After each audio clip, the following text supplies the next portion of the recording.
Well, I got the job done yesterday for Jimmy, but there was a very disturbing issue. Apparently, I don't know how long ago this was occurred, but apparently, the heater isn't connected to the thermostat, which is good in a way and bad in a way. So let me explain this. So I went to the job site, and of course, the main thermostat control was working properly fine. It was certainly hot in there. Jimmy had it up to like 80 degrees. It was like really warm in there. And so I said, well, the main heat works fine. He said, yeah, but that one doesn't work. I said, I know that. I said, I figured that. I remember I had dealt with that heater once before. I always wondered why it never worked. So what I did was I grabbed up my non-contact voltage tester, which is built to my digital multimeter, and I buzzed it, just basically waved that at it, and I said, beep, beep, beep, beep, beep, beep, beep, beep. Okay, so it's electric. Okay, so I turned off the main thermostat. Beep, beep, beep, beep, beep, beep, beep, beep. So it's not on the main system. Okay, so the main system's not the problem. So, but I did check the thermostat anyway, just in case there was other problems in the system I didn't know of. They were fine. So, the other system doesn't apply. So, I told Jimmy, I said, you gotta pull the fuse or turn off the breaker at the consumer unit. And I said, we have to open this up and find out what's going on. So, he goes, turns off the fuse or breaker. It's a circuit breaker. It's a newer building. Or at least it's been rewired a few times. I said, here we go. There's the problem. I said, somehow a 240 volt wire was separated from the other wire that went to the heating element. Okay? Somebody thought maybe because it looked like the heater was probably recycled from another job site. And so it wasn't working. It probably never worked ever since it was installed because the wasn't connected to power at all. But here's the scary part. The wire itself coming from the mains was stripped and hanging loose inside the heater.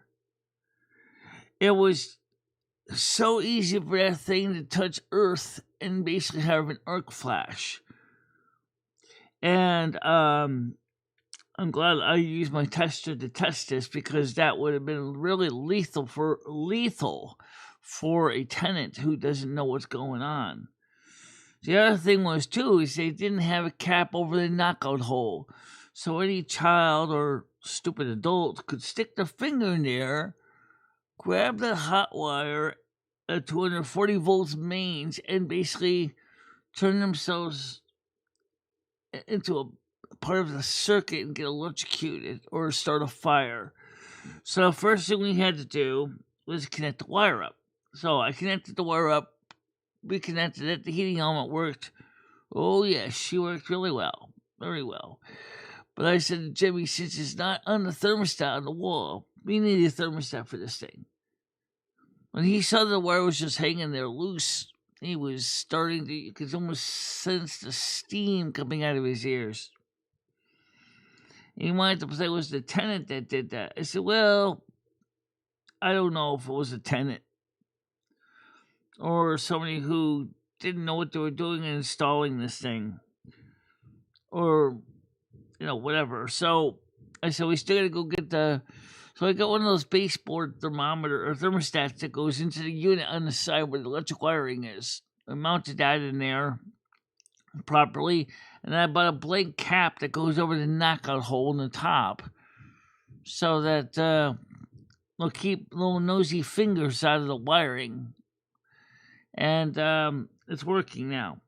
But still, my non-contact voltage detector circuit from my meter works out really well for checking for for that kind of thing. That's why I used it first instead of just go ahead and just sticking my fingers in there, because number one, we had to make sure if the thing was independent or the main thermostat, or if it was on the main circuit, it was independent. So it was important. Now, by the way, we got my new cups. This is one of them. This is the Silver Moon City Radio Cup AM 1610. This is an 11-ounce cup. You can buy this in the store. And it is... The cup itself is made in China, but it was printed in Illinois, in Chicago. And this is this North American Snow Queen cup. Same thing. Cup itself is made in China, but the printing was done in Chicago. And I noticed that these two cups, this one seems like this is a slightly bit thinner than this one. Almost like they're from different makes. Yeah, it is. I could actually grab my calipers and tell you exactly how much thinner it is, but it definitely can see it's about 1 millimeter thinner for the Silver Moon cup. This is heavier than this cup. Then, of course, we have our Virgo cup as well. So we have the Virgo cup, the Snow Queen cup, and we have the Silver Moon cup. So let me go put these back in the kitchen. So good morning, everybody. Good morning, Hammer, Nails, and everybody else. Let me put these cups back in the kitchen, okay? Yeah, on that.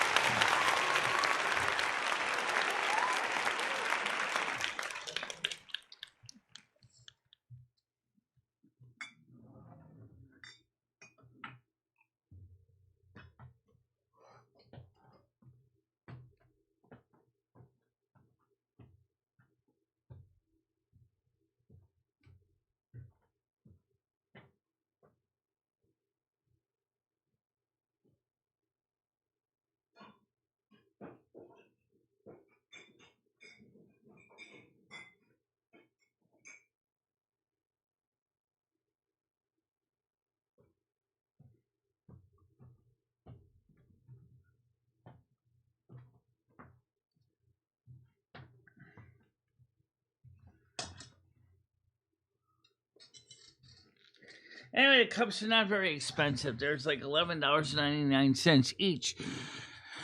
So you can get a cup to show your fealty to the channel, and I'm glad that you guys can also, show your support. And some of you guys might say, well, we'd like to have a zodiac sign cup for other signs.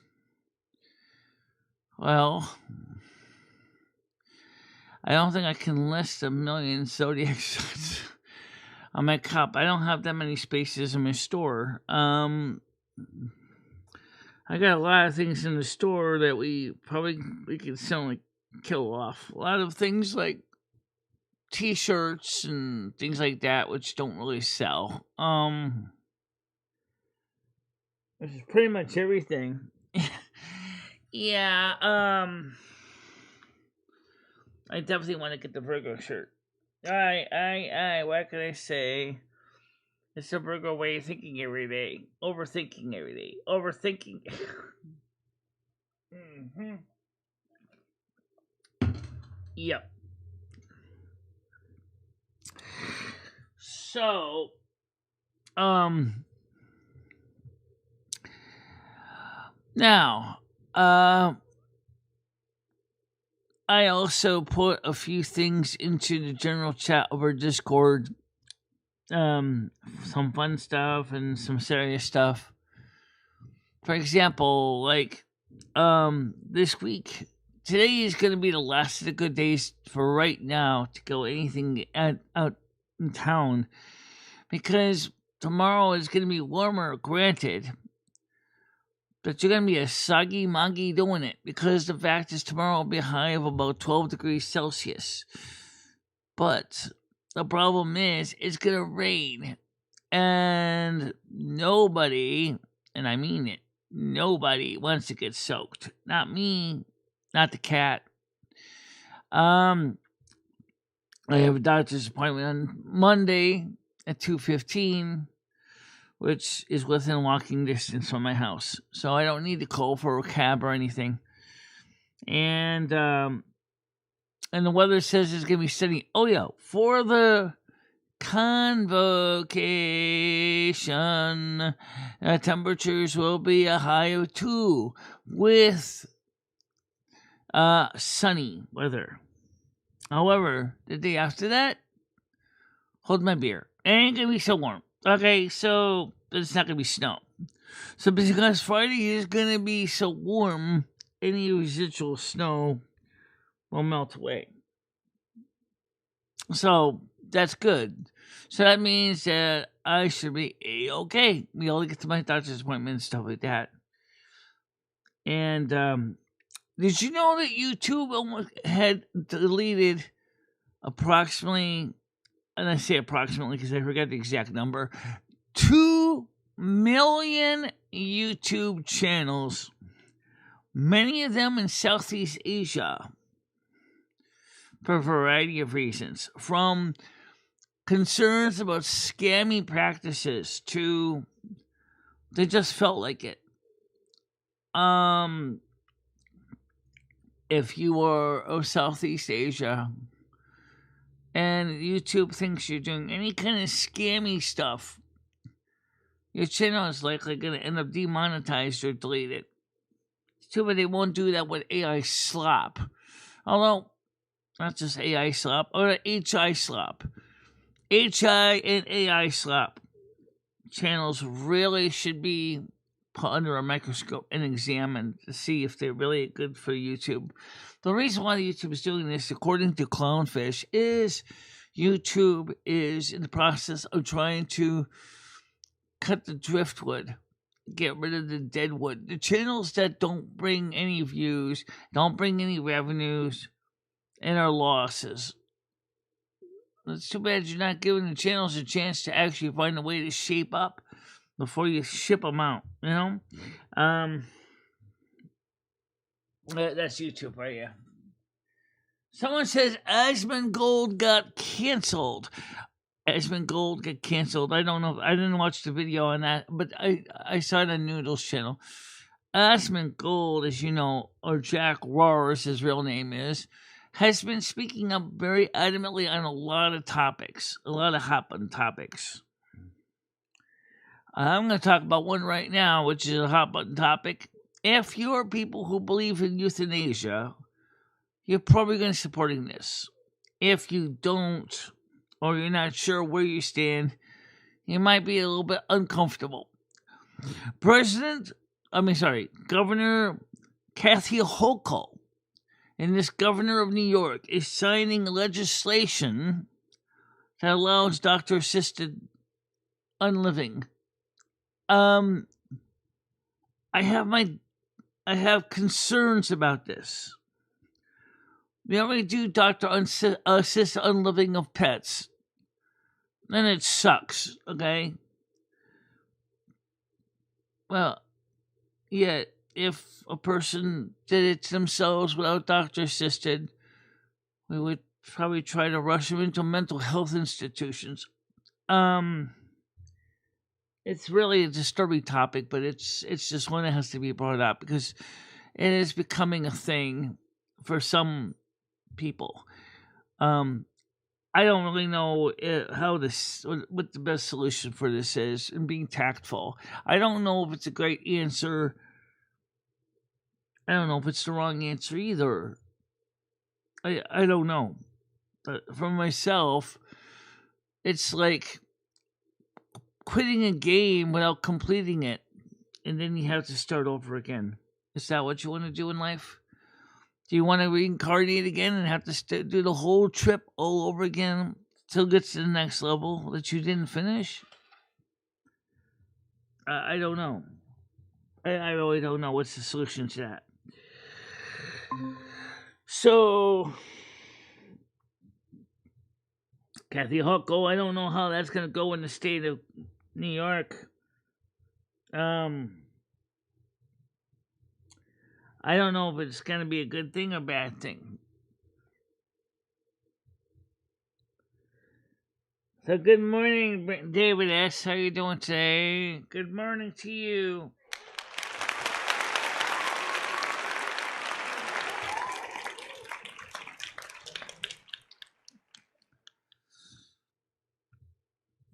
So, as I said, it's I hope to God YouTube doesn't think I'm encouraging self-harm, because I'm not. I'm just providing the news brief, okay? But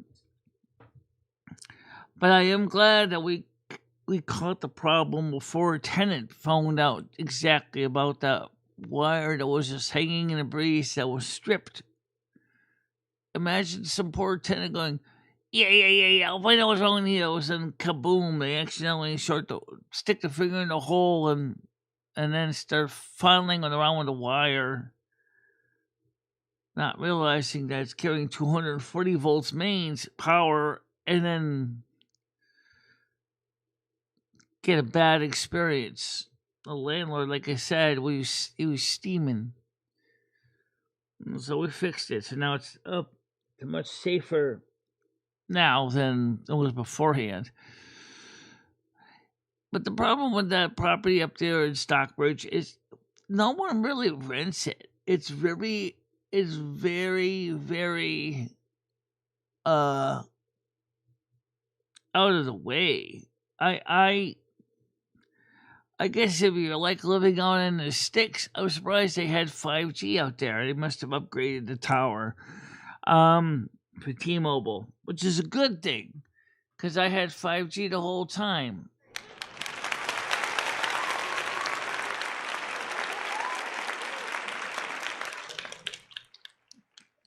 But Jimmy didn't want me to do a video up there because he was like, why do you have to tell everybody my beeswax? I'm like, well, they wouldn't know what I'm doing.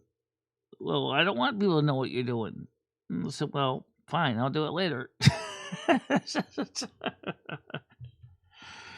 So I explained to Noodles what happened, and I said, no, nobody got hurt. Well, suspected it was a loose wire. Well, it was right. David, I said my new phone I just got yesterday. The laptop is rendering a video. My other laptop has a connection problem. My other phone is playing Warpath. Oh, okay. And yes, by the way, yes, hammer and nails, you can put your phone into a sandwich bag and you will be absolutely fine being able to work the controls. I tested it this morning. I put my phone into a Glad Ziploc freezer bag and I was able to still manipulate the phone screen controls and everything. So, as long as you're using Bluetooth earbuds, you're absolutely fine.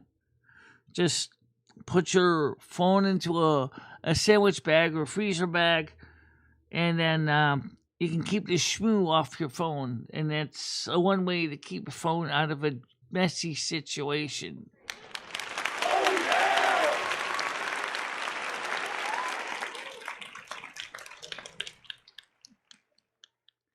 In fact, it might be a suggestion you might want to consider for all your job site phone work anyway. Because, let's be honest,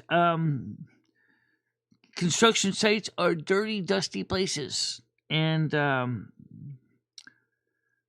so I definitely would just do that. Oh, yeah. By the way, you probably want to know, what does silicone caulk do to phones? Well, I can see one thing. Electricians who use silicone caulk, standard silicone caulk, find the wiring inside electrical boxes that are sealed shut gets severely corroded. It's the acetic acid in the silicone that causes the connections to corrode. It's probably what happened to your phone. That's another reason why to keep your phone in a sandwich bag, because what it does is it keeps the phone safe. Think of it like a phone having a bubble phone. like a Bubble Boy. If anybody knows the story about Bubble Boy from the 1970s, you know what I'm talking about. Okay? This is a young man, because he was so allergic to everything, had spent his life in a sterile bubble. The solution is just that.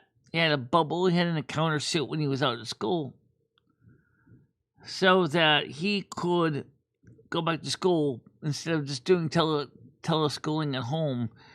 That pretty work. Well, not everybody thinks that way. My landlord doesn't have a case on his phone. Well, actually, he does. The problem is that the case is as good as useless, because the phone screen is cracked and it still basically looks like death warmed over. It's an old iPhone. What is it? iPhone.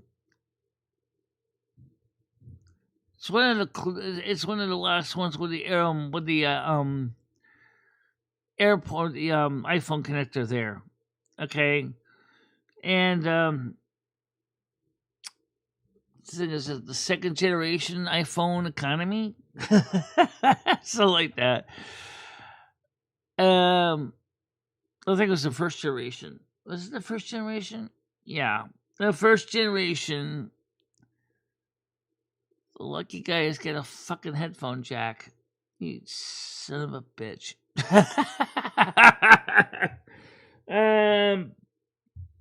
Good morning, Brain Dead. How you doing today?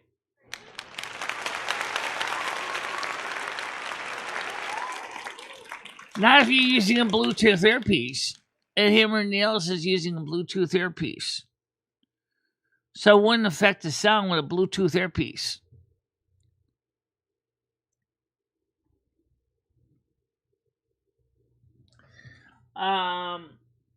So that's an option you could consider. Because you don't want any of that caulk getting into your fumes getting into your phone, because it will destroy the electrical connections inside because of the acetic acid outgassing.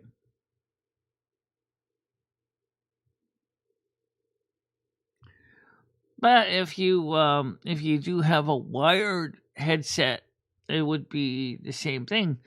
You would just ziplock the bag shut after you plug in the headphone cord, so that your the wire is the only thing that's sticking out of the bag. Which would probably apply to me, because I only have one Bluetooth piece, but I only use the microphone for like when I'm doing convocations, which I'm going to be doing again here most likely, because of the fact is that it'll be easier. Me and Noodles talked about last night. This afternoon, I gotta go get some things at CVS, because, as I said earlier, today is going to be the last day in a couple days that it's going to be decent weather to go outside. Free of, it's going to warm us. And yeah, I'm going to see you and go, you going to go to Cumbies?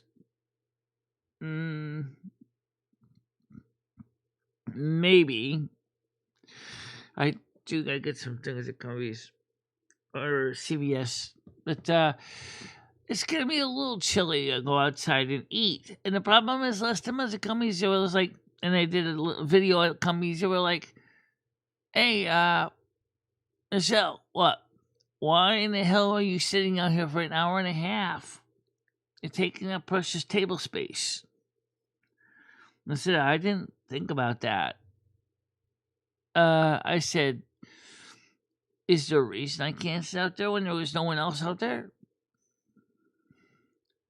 I think that's Mimi and I talked to the guy about that after that. But that was the original reason I stopped doing them there. Is because the fact is that they were getting uncomfortable me streaming there, because of what happened with in the past.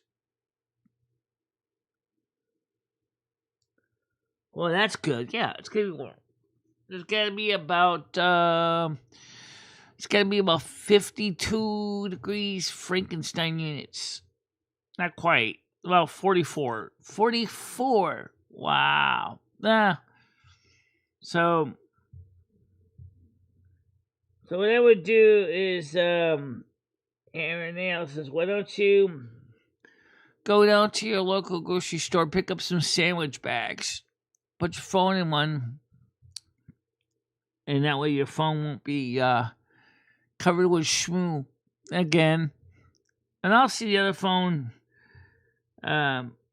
might still be working too, probably. Of course, I'm sure you traded it in for some credit towards the new phone.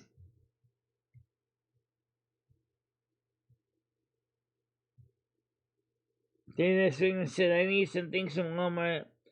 I have to put in an order for delivery today.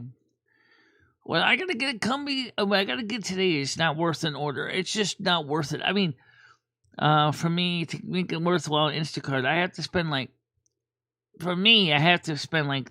$20. I don't need to get that much.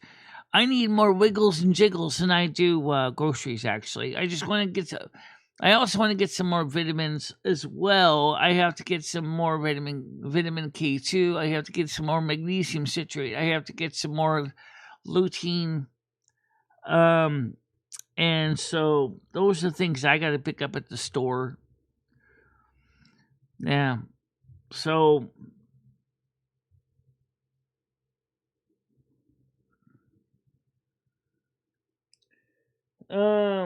it's raining outside. I went out to get some wood woods and stepped on a poodle. Good morning, Grace. How you doing today?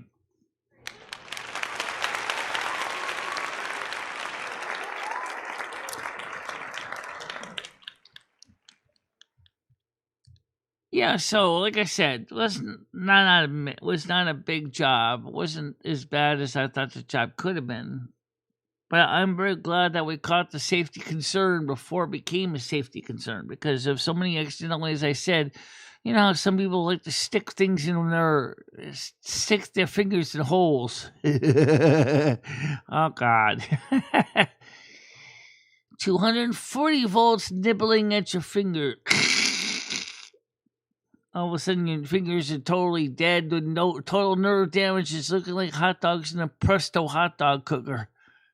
Oh, that's exactly what they would look like, Loom. 15 seconds of that, your fingers will be well cooked. Oh, jeez.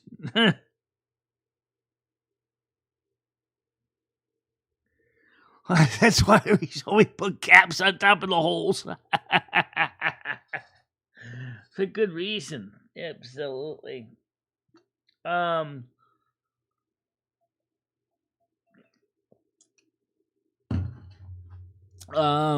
Yeah, so we've got. So that heater probably won't get a lot of use. I mean, because you got the other heat, and the other heat was certainly heating up the room nice and toasty. So I don't think you normally need to use that heater much. That's also in the same room as what the other thermostat is. So imagine thinking, well, that's the master bedroom, right? Is it? I don't even know if there's a door on the door. I don't know if there is either. Good question. Is there a door? I don't see one. You know, I think, but it's just an old motel that was turned into apartments. There's just.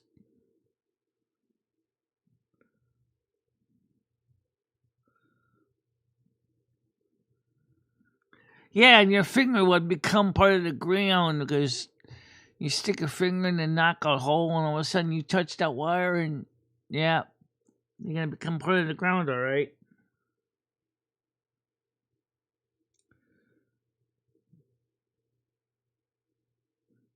Hammer says.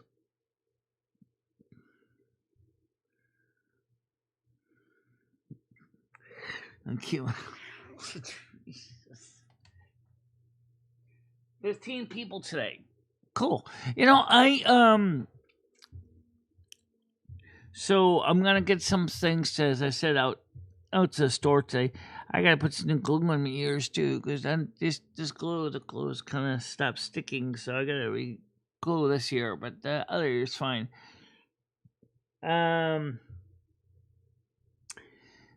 Yeah, it's just kind of weird that apparently that radiator never worked, because for some reason, when that heater came from another location, I guess, and somebody didn't know what they were doing, they only wired it on one side. And here's what you can do. If those of you who are into electricity, you know what? Take two of those radiators and wire them in series, because those electric baseboards can get mighty toasty. It actually at 120 volts, those things are about 750 watts, and which will be still nice and warm enough. My baseboard's like about that temperature, 750 watts for my hot water heat.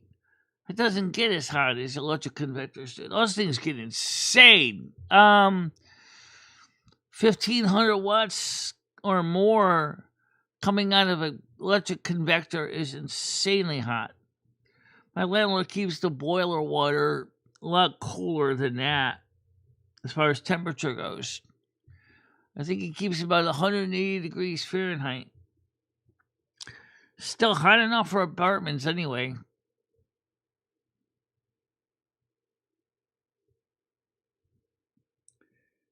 Yeah.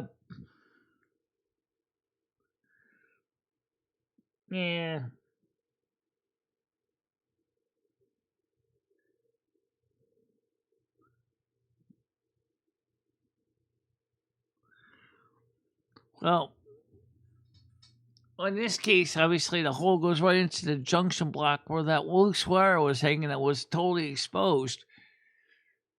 So somebody's fingers would have seriously had a very bad day. Oh, yes. The one mistake that you will never make again. But we don't know if kids might get in there. You know how kids are. They, especially youngsters. Apparently that's supposed to be a master bedroom. But still. Yeah. And I was just concerned, and besides, once I got it working, I realized I had to button it up properly to meet NASQ and OSHA requirements. No one wants to get electrocuted. Nobody does. Or an arc flash would have been intense. If that wire had touched the metal frame of that electric convector, good God. You would see a major, major arc flash that could really, really scare the living bejesus out of him. My landlord realized, I said, you realize you could have been sued, right? He was shaken. It was like, you could have been sued. If somebody got hurt on this, you would have been sued for liability. This is unsafe. We gotta fix this. So we fixed it. Well, maybe if an NASQ would have to be insulated. So my non-contact voltage determination tester works out great for this. But it only works with alternating current. Now imagine if you were running with a direct current power supply. You wouldn't hear any meet, because it uses the sinusoidal wave, which is, transmitted by the power lines to pick up the electrical existence.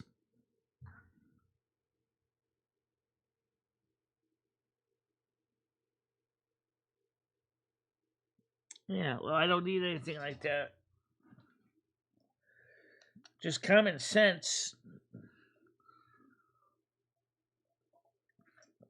With years' experience working with electricity all my life, so yeah, I know that. I know the drill. That's why Jimmy has me on call on speed dial. They said, I need you to look at the Stockbridge problem. I'm like, okay.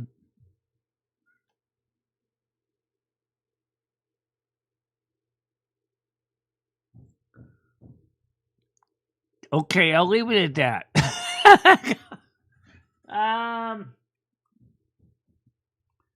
Dark, moist places.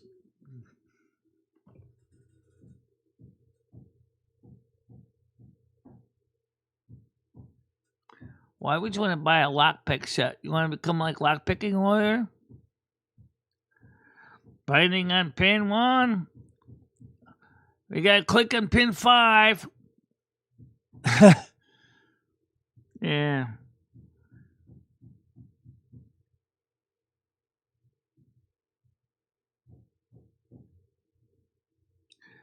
Oh yeah, there's a special key people don't know about these that are sometimes used to do semi-permanent lockouts. This is a really neat design key, is lock-picking lawyer showed us. Where it's like a regular key when you push it into the lock, but then you need the 2 part. It leaves a piece of the key in there lock on purpose, so that the lock can't be fussed with. Okay. And then in order to remove the key properly, you have to take the key part, put it back in the lock, and then it'll help unblock the path so you can take the key out.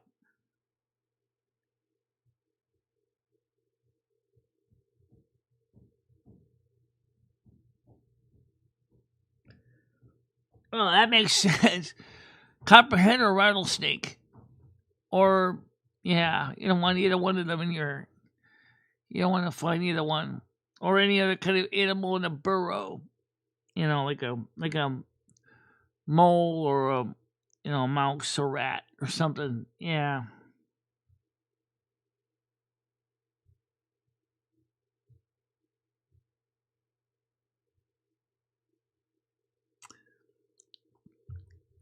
Yeah, I that's I guess that could be useful. For me, I don't really need that. Um I know the safecrackers use endoscopes too for when they're when they have to sometimes figure out a lock combination. They'll drill a hole into a safe and they'll stick an endoscope down the hole so they can see where the tumblers are landing on the combination locks.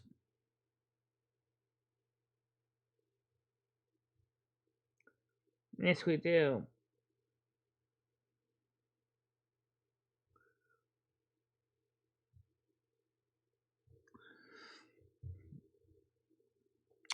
Well, if you're really worried about someone sticking a key in a keyhole, then why don't you just do this? Why don't you just replace it with a blank? Keep the lock on one side and just put a blank faceplate on the other. So that way you can only lock from one side. Or if you want, you can even get a double deadbolt that doesn't even use a key at all. They just basically have 2 twisters on each side. One on each side instead of where the key lock would be. It's kind of an option for some things.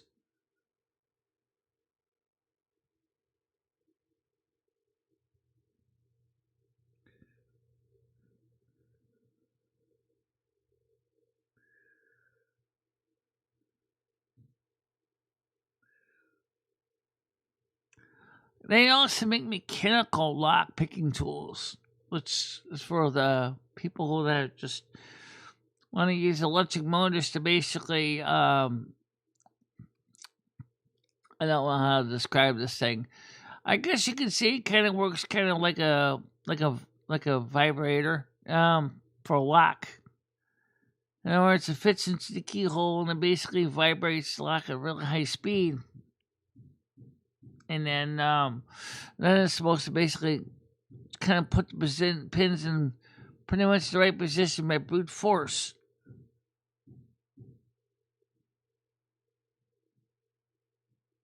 Yeah. Just be careful if you do buy lock picks. Make sure you use them in the proper legal form. Please know your local laws, as lockpicking lawyer points out, because some states will really frown on you if you have lock picks and you're not a lockpick. You're not a locksmith.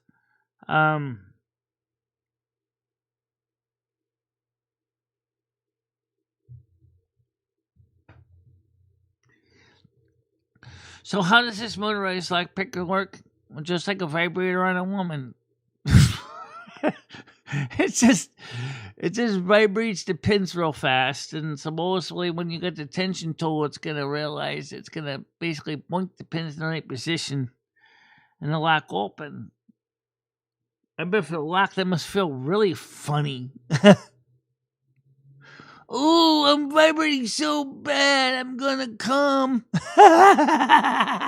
The come in this case is unlocked. Lip. My entrance is available for you, Sonjoli. Go ahead and make me the most excited light up my light bulbs.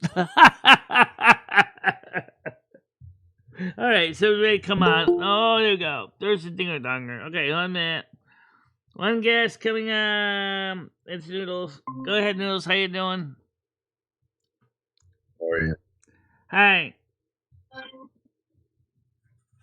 So, Michelle, you were basically almost killed yesterday. I don't know if anyone knows this. No, I didn't kill myself because I used practical safety. I tested it first with a non-contact voltage sensor, which told me exactly everything I needed to know, and then we turned off the breaker at the fuse board, and then we basically opened up the cover, found the wire, and then we fixed it. I've been doing this job for ever since I was 5 and messing well in mains power. Trust me, I have plenty of training for this. It's not like it's new to me. Just be glad that I caught the problem before some uninitiated did catch the problem by sticking a finger in the hole. Yeah, true. There was a situation one time we were working in the HVAC system and the door flew open against the high voltage step-down transformer. Yeah, that's what I'm saying. Like, that stuff's dangerous, Michelle. Yeah, I know. And the fact that you're blind, and that you were able to catch that before, you put your hand anywhere near it, Michelle. It's good dangerous. light helps. So, like I said, I figured it had to be a loose wire somewhere. Because after all, my high voltage tester was saying, we got electricity here. So we know it wasn't like the circuit was dead. And it wasn't connected to the thermostat. So we figured that out. So then they said that means the heater's on all the time. So this thing should have been cooking. But why isn't it cooking? I said there's got to be a loose connection somewhere. And there was. So we installed a baseboard radiator mounted electric thermostat and connected that up properly to the circuit. Put it in a knockout cap on the end where the hole was, so some poor schmuck isn't going to stick the finger in there. I don't know why Grizz is being like this, Michelle. He's been like this all week about the hair. Noodles, how jealous are you of Michelle's hair? And then Hammer and Nails is playing like, oh my god, like I'm not really into Michelle. I kind of am in Michelle. Like why are all these guys like doing this, Michelle? And I noticed that it's the males that are doing it this time. Well, what about you? Are you jealous of my hair? Michelle, why would I be jealous of your spaghetti hair, Michelle? It's more like Capellini, but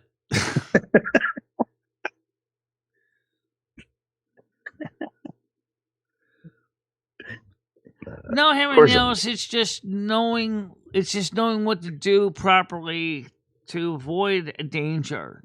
That's what makes. As I said, I've been working with mains power since I was 5. Trust me, I've stuck my fingers into plenty of circuits and got plenty of zings and zaps over the years. Michelle, you realize that if you and Hammer and Nails ever got married, you guys can actually be very profitable. You guys can start your own business. Yeah, I still would have to get my E1 and E2 license, though. Well, I mean, maybe your husband can maybe make some money in his contracting business to flip the bill for it, Michelle, so you guys can make even more money when you get these contracts. If I get my E1 or E2 license, because he's already rated for commercial construction, you realize that we could be doing. He wouldn't have to hire an external electrician contractor. He would have at least one. Me. In his company. So he wouldn't have to hire an electrician. Plumber, that's a whole nother ball of wax. Because I don't know much about plumbing. I mean, I know how it works, but I don't think I'd have the patience to want to go ahead and run pipe all day long. I think that would suck. But conduit is bad. Pretty much the same thing as pipe. Look at a bunch of Mexicans to do it, Michelle. Well, no, they have to meet code with the proper for a contractor to hire anyone. They have to meet the licensing certification.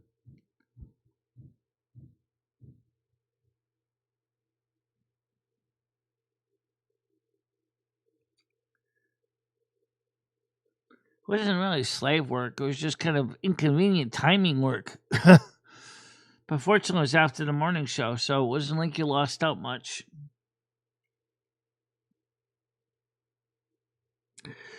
Yeah, so anyway, so why don't we let everybody know what we're going to do for Friday and Saturday so they have an idea? I'll let you explain it. I did explain at the beginning of the show, but I want to let you explain it. Sorry, Michelle. Oh my God. Sorry, I'm just responding back to some. So it's up in the air for Friday, Michelle. Hold on, I'll be right back. Okay.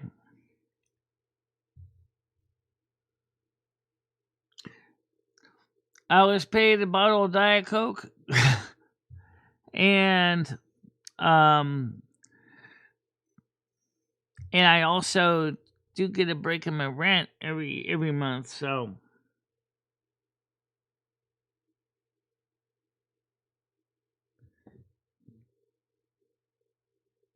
Yeah, if you want an E2 license, you could definitely go ahead out there and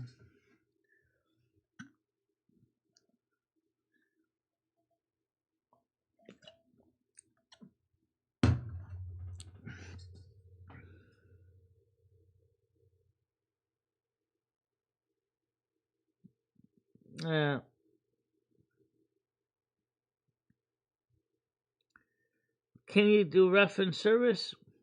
I don't see why I couldn't. I did learn how to do it when I was studying to be an electrician's helper or Oliver Wolcott afternoon program. So yeah, I could. But I'm not certified as an electrician yet. I don't have the proper E1 and E2 licenses. But yes, I could certainly do it under the supervision of an electrician.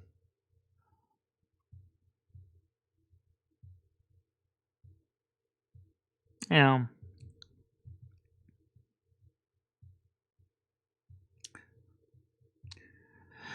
For me, it would be a hell of a big step in the right direction. Get an electrician license in the U.S. and then go for the British Part P electrician's license. And I would be licensed in both the U.S. and the U.K. And then I could do wiring in both countries. There's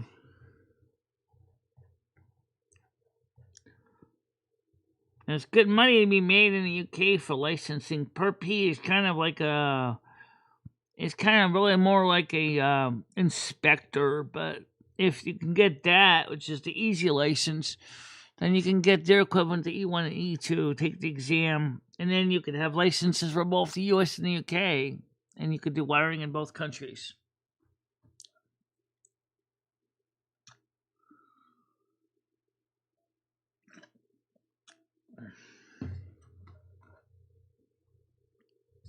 Hey, Michelle, let me ask you a serious question. Okay. Do you want to become like with this show? Would you want to do like a syndicated show? Like, would you ever do anything like that? A syndicated show? Yeah. Where? Like I don't know. Like so. My question is, like, what do you think about possibly doing something with the show other than just YouTube? I'm already on 3 other networks at the same time, Noodles. I'm pretty well spread out as it is. I don't really know how many more networks to spread it out on.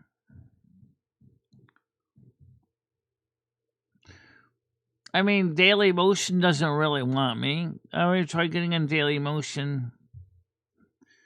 How many other networks you want to go to? China's Bill? I mean, that's about the other one I can think of. Or maybe the ones in Russia. But I don't know Russian, so how the heck am I do a show in Russia?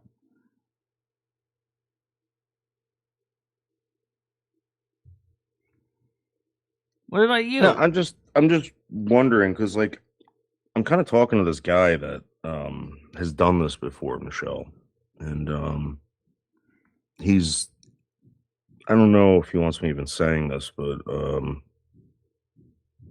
he worked for Alex Jones doing stuff. But Michelle, I just don't know how to do it. I don't know how to get picked up for this stuff. And you get picked up with this stuff. You just do what you're doing now. And if the other person feels that you got the chops, then they'll reach out to you, and then they'll, discuss it with you, and either in a phone call or email. So you just go ahead, just keep putting yourself out there every day. And if you're lucky, if the opportunity's there, you will be picked up by somebody else.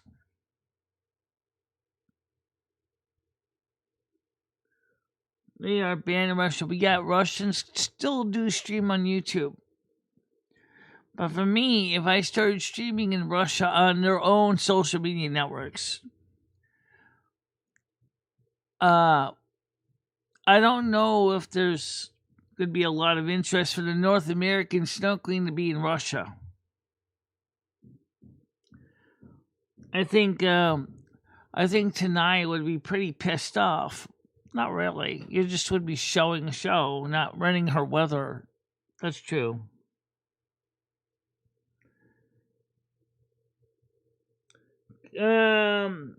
So Mimi says, "Good morning, sweet girl. Hope you are having an awesome day today. Call me Mama. Stay warm.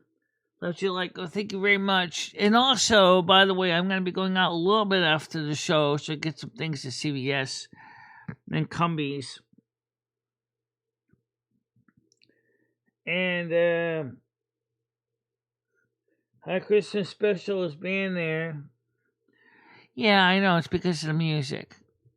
Oh, actually, wait. Oh, that's right. Because it was because of the music. But in a way, yeah, that's just because I think it also has to do with sanctions too with Russia. But that's a whole nother story.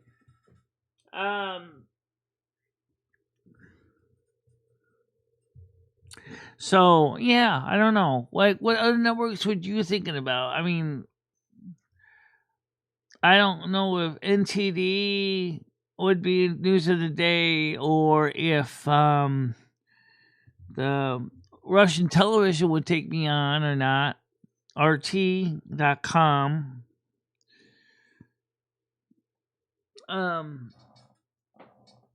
You're probably not really don't cover a lot of news stories, so probably Russian television and NTD probably wouldn't be interested in your show. You're more like a feel good network.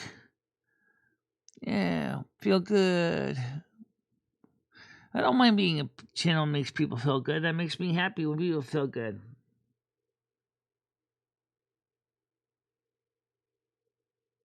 Yeah, it does. I know.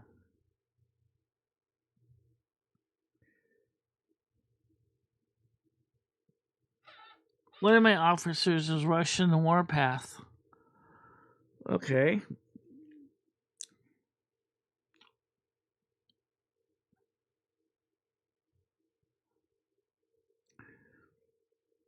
So you got a game called Warpath. You got a game called Peace Path. Peace Path? Peace Train. Yeah.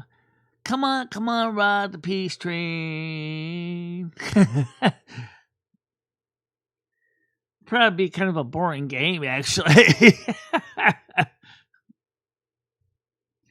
Your job is to negotiate peace contracts between opposing factions. That sounds like an ulcer-inducing nightmare. Yeah, it would be. Did you see a funny video I put up on the Discord this morning about aliens drink Bud Light? That was kind of funny.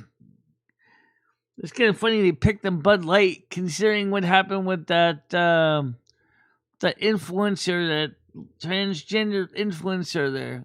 I forgot the person's name now. Oh, well, yeah, but still a thing. I forgot what the person's name was. Just the fact is that the person was a god-awful person anyway. So they kind of ribbed the aliens for drinking Bud Light and then peace negotiation.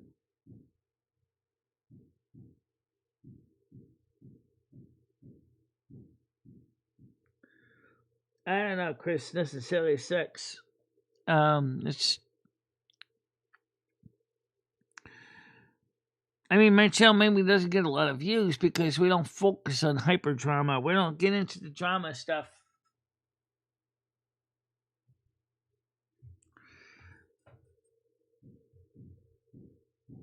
Yeah. When Ukraine happened, they were canceling concerts featuring the music of classical Russian composers in Europe. Oh, come on. Okay, so music by Stravinsky isn't exactly going to be the most popular music in the world, but what about the books by Tolstoy? You know,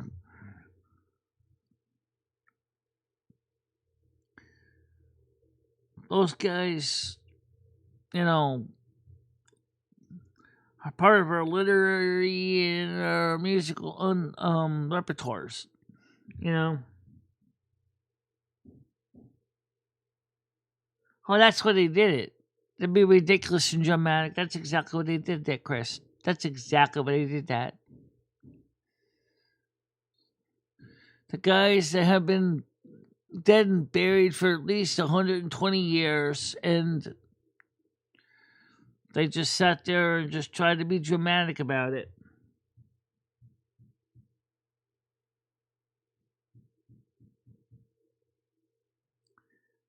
Now, that's one thing that's about people don't know about Russian wiring. Wiring code in Russia is really kind of strange. Actually, it's not really that strange. Let me explain Russian wiring for you. First of all, just like Italy, everything is run through conduit. Everything is run through conduit. Every single conductor is going through conduit. But oh my goodness, they don't drill holes in studs. Okay. And the reason why they do that is they don't want to weaken the studs. So what they do is they built an interior wall after the studs are run, after some furring strips. And places where, just like here, where it's not likely to be shorted out, i.e., you know, like not near metal and stuff or rock or anything like cinder blocks, they can sometimes just run non-metallic cable. But most commonly in Russia, they do there's no standard, there's no electrical codes in Russia. So some electricians, especially those that came from training from Americans, they've been watching American and British electricians, European electricians, they've established their own de facto practices for safety. But other Russians guys can just go in there, no license, no permits, no nothing, and just start throwing wires all over the place.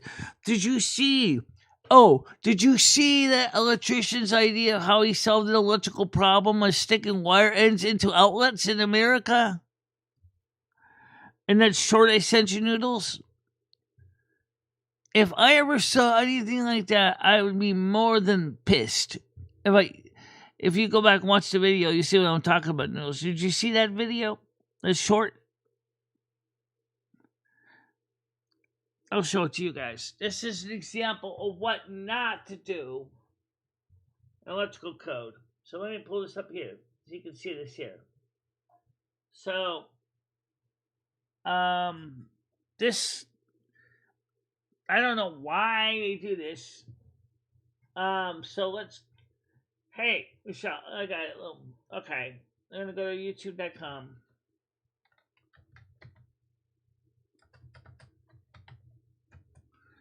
Go to history.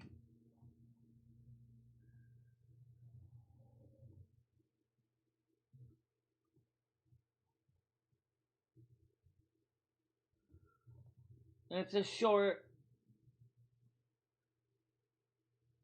I love watching stupidity.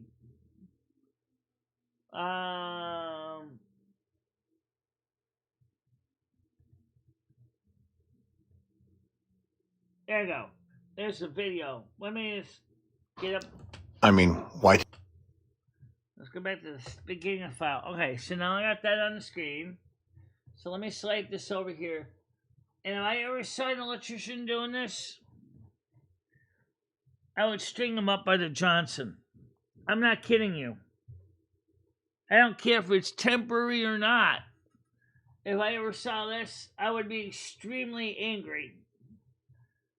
So, and that I have a high patience, but stupidity is not one of the things I tolerate. All right, here we go. Just looking at the picture should scare the hell out of you. Look at that. Could you imagine anyone ever doing that, Noodles?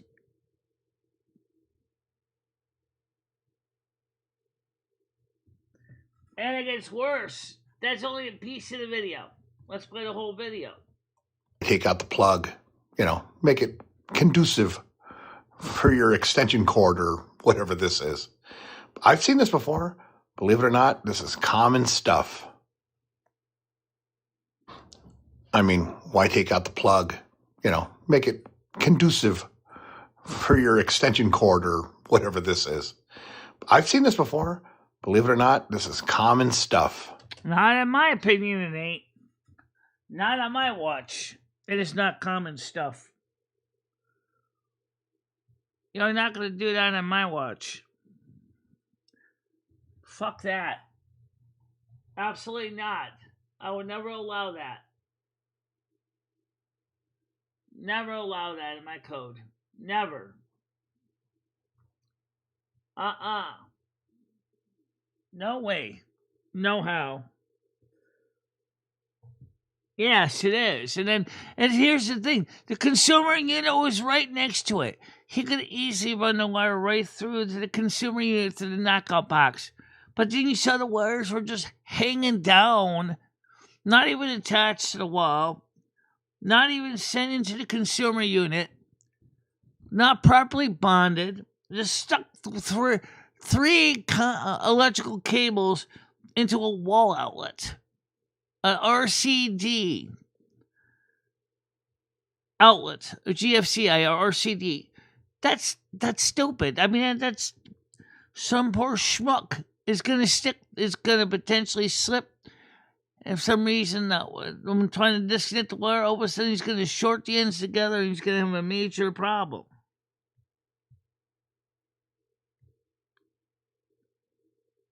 I have seen that in real life. I have seen that kind of a mess.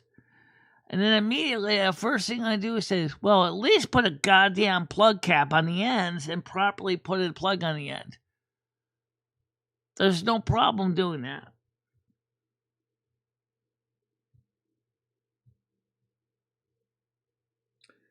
And, well, that's not a bad idea, but what I should right now is get a lot of land and,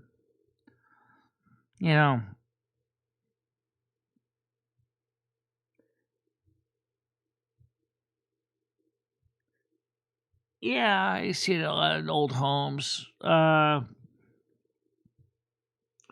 Or sometimes people will connect into the old porcelain tubes with Romex, which is kind of better, but still, how do you know you got the phase and neutral right?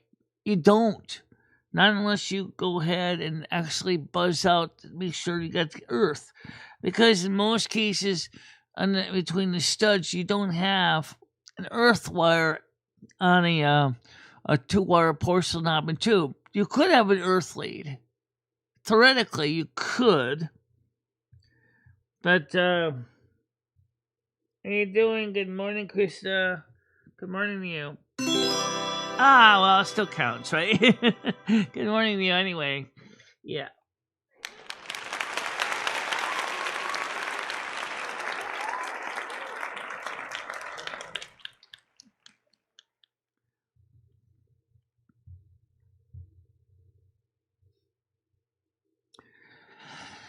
Yeah, you'd be surprised what electricians run into. Things I've run into. Let me give you a piece of advice. If you were going to connect Romex to old porcelain knob and tube, the first thing you're going to run into is even you do a proper wrap of conductors around the strip back insulation, the porcelain knob and tube wires. You better make sure that those wires are really clamped down good, because otherwise a loose connection is going to be a no good connection. Okay. Second of all, you still got to find an earth. Connecting neutral to earth isn't necessarily code. Any NASQ code. Okay, you need a proper earth lead. And porcelain knob and tube doesn't have an earth lead in standard configurations. Good morning, guys. How you doing today?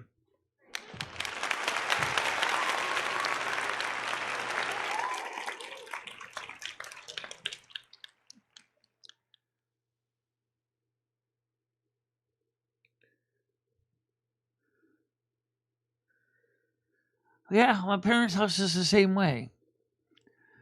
They had electrical wiring put in 1920.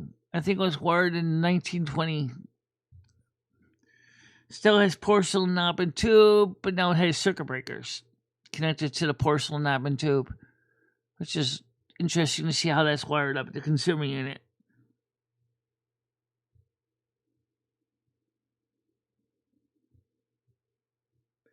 Sorry about that. Sorry you're not feeling well. Hopefully it's nothing serious.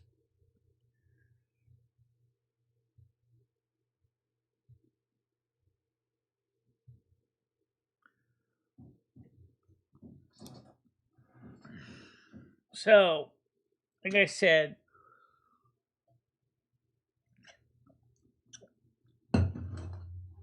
I don't tolerate what you saw there in the picture there. I will never tolerate that bullshit. As I said, if I saw that, even if a temporary installation,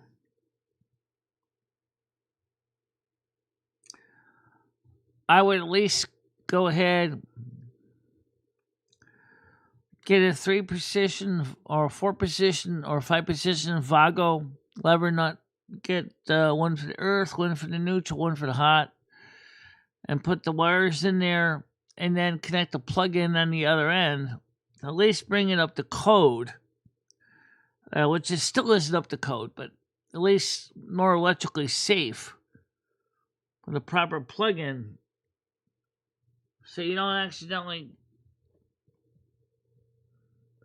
do backstabbing or front stabbing in this case.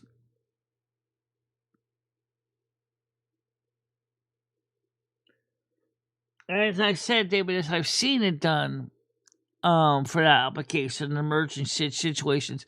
And in Europe, it's even more common. You don't have a shuko? Just shove the wires in the holes. Yeah.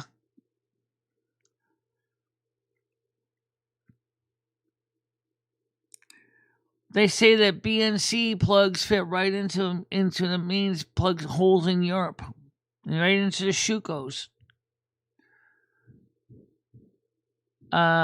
Which is pretty scary to think about, right?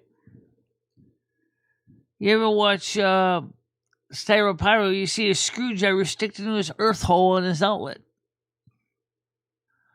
Why would you stick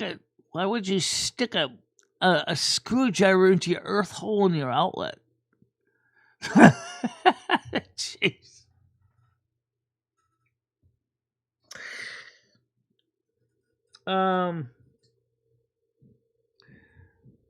Yeah.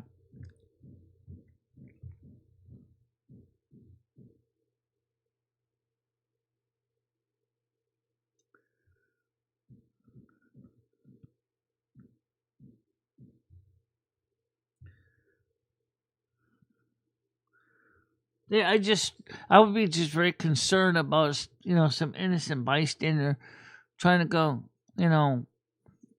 I mean, since the consumer unit was right there, those are permanent circuits. It's like, look, wait a minute. First of all, you got hooked up temporarily. I gotcha. But you know what? If it's going to be permanent connections, you just might as well just properly go through and connect it right to the consumer unit. Be done with it. There certainly wasn't enough wire to that example outlet. I mean, that guy was like some manner of frankly, like, that's a common thing. Not on this Virgo's watch. You never see me do it that way.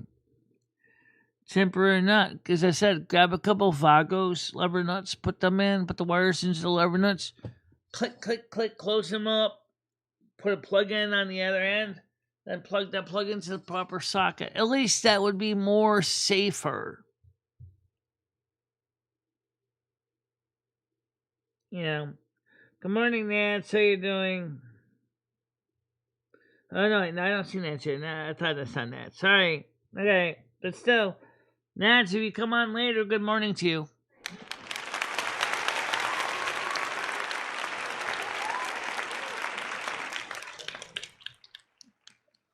Nunos is being quiet right now. I don't know what he's doing. Who knows? Maybe he's doing something. So, anyway, so the snow is slowly fading away.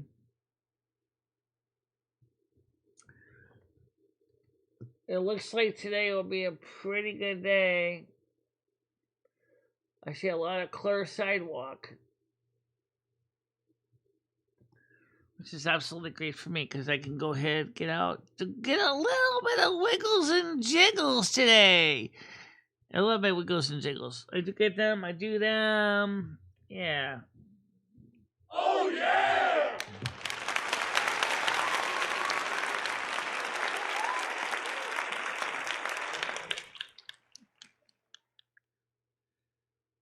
Yeah. I've had too many experiences getting electrical tingles to just, treat it with such cavalier attention and safety. I've never felt comfortable seeing people, act like electricity is a toy. It's not a toy. It's a utility. It's a tool. It helps you get stuff done. But like a copperhead or a rattlesnake, you realize it can bite you. And you need to be careful with it.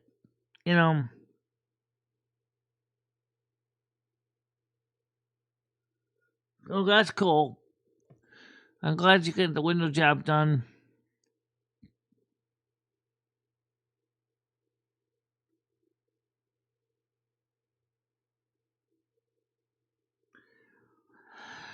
Well, I can just tell you, Chris, that fire is unfortunately is a fact of life.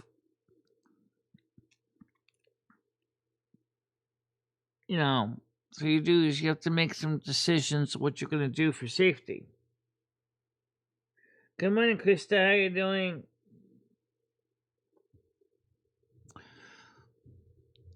Number one, make sure not to overload your circuits. Make sure the wire you're choosing for your connections is an appropriate gauge to handle the current needed. If you got an 18 gauge extension cord, please understand that it is only rated for 13 amps. Don't plug a 15 amp load in and expect that it's not going to melt. Okay? Which means no space heaters beyond 13 amps load. Ideally 10 or less. Okay? And install a proper plug fuse. I'm not kidding you. That is not a minor detail. That's one thing American plugs don't usually have is a plug fuse. I'm trying to figure ways to design a US mains plug that has plug fuses. My extension cord has one. As Chris Plus probably saw, my British outlet sitting over there where my mains plug is, my extension cord is plugged into. It has a 13 amp fuse in it. Yeah.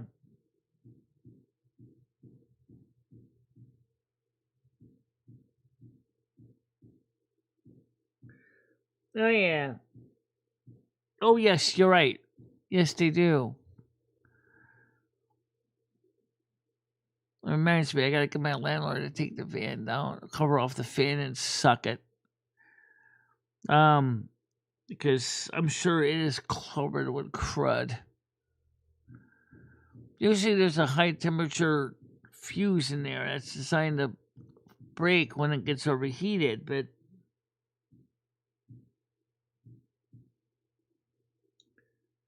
yeah.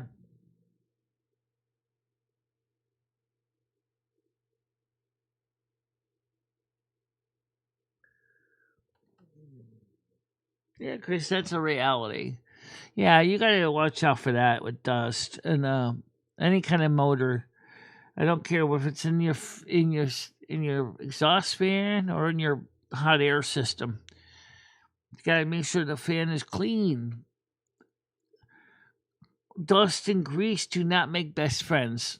It can mess up the motor. It can mess up the rotor in the motor. It can cause the bearings to wear prematurely.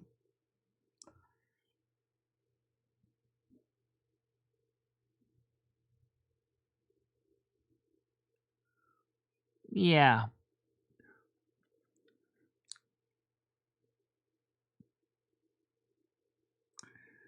I think mine isn't screwed. I think mine is actually held in place with clips. Problem is I can't get up there to clean it. I mean, I might go see if I see Francis and ask him when he gets a chance one day. Say, do you think you can help me clean up my bathroom fan? Because I did vacuum it out once. I can certainly vacuum it again with the crevice tool. Actually, that's not a bad idea, actually. Oh, yeah! You got the sucker to do it now. Oh, yeah! Yes, I do.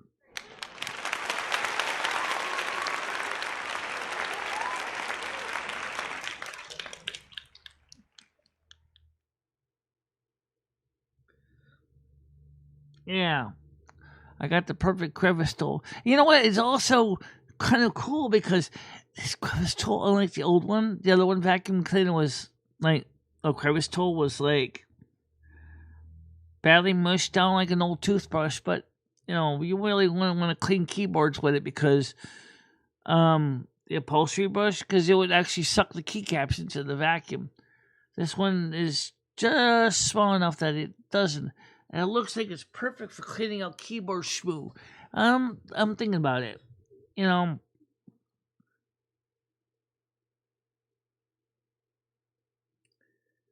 Yeah.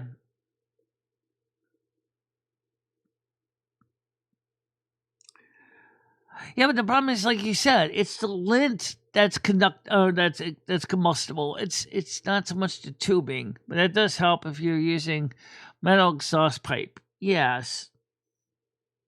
The same is true with dryer vents. If people forget to check the dryer vents for lint buildup. Dryer fryers are very common in laundry rooms because of the same reason. The dryers get hot. I don't care if it's electric or gas dryer. It's the same problem. You got hot heat, you got a hot element, and you got lint buildup. It can risk your entire dryer exhaust system becoming a giant accelerated combustion chamber.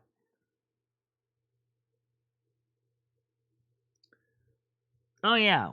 I mean, for dryers, yeah. Flexible hoses should be metal.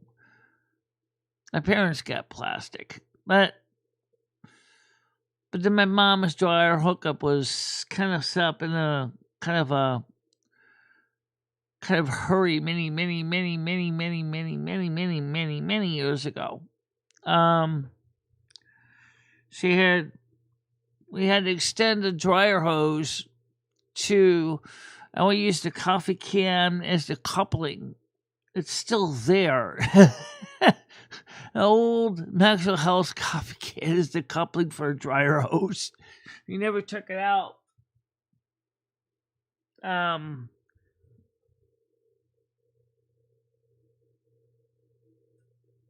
Absolutely. And then the plastic itself catches fire.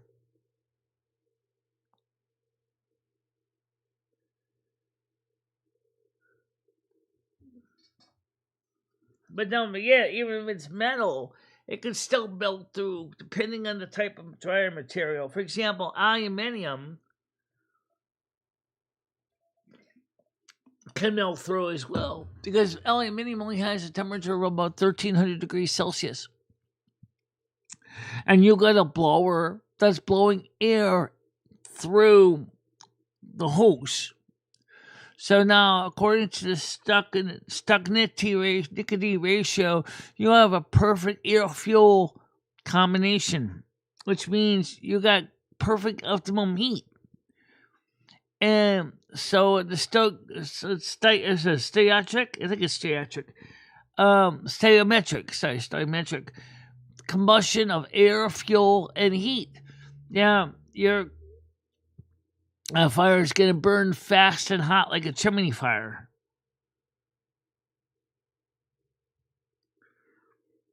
Yeah, because my mom was like in a hurry, like she wanted to finally put a dryer vent downstairs in the basement from her dryer closet upstairs. Originally, they had it set up with a hot air exhaust that used to exhaust into the kitchen, but the humidity was insane. So we did that. We actually ran it through the plastic exhaust to a plastic basement window, and that worked fine. And then we caulked around it to make sure that it was sealed so that there would be no drafts coming into the bathroom, into the basement. Not that was a big deal anyway, but. And then, so the dryer basically, just vents out to the basement.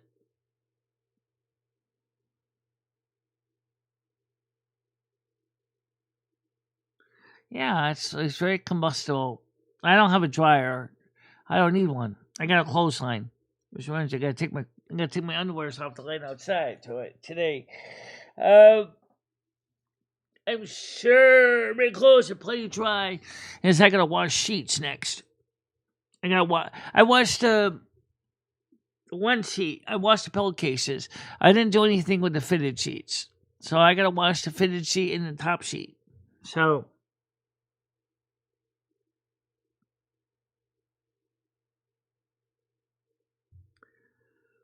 yeah.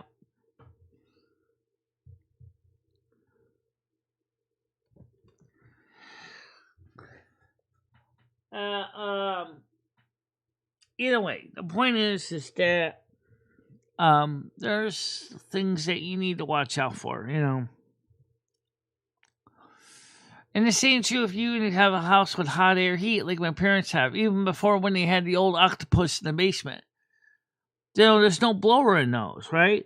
So what happens? Oh, the dust that's, when the air circulates through, well, most of the dust doesn't necessarily go into the furnace. It still gets full of dust because, the air circulates, convection, right? Originally, our furnace used to burn coal. So you could visualize what was happening. Sometimes the coal dust would get into the heat exchanger. And so when they took the old furnace out, put it in the oil-fired furnace they have now, there was besides a shitload of asbestos, they also had to deal with it was just tremendous amount of coal dust and ash that was in the heat exchanger. So we cleaned that out.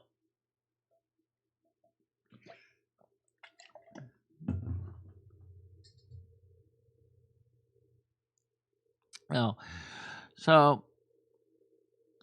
what was nice about my old parents' heating system is that you could have, if you really, really were in the need to get heat, you could theoretically put a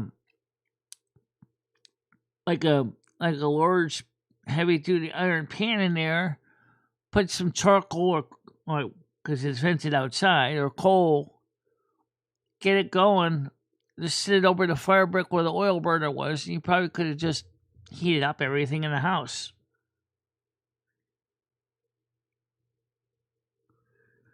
The high temperature lemon was set for 350 degrees. That's how hot the air was coming out of the ducts. Because that's what it took to get a good circulation going. Of course, back when it was learning on coal, it didn't matter because 350 degrees was just a warm breeze. Considering coal could get a lot hotter with bituminous or anthracite. So,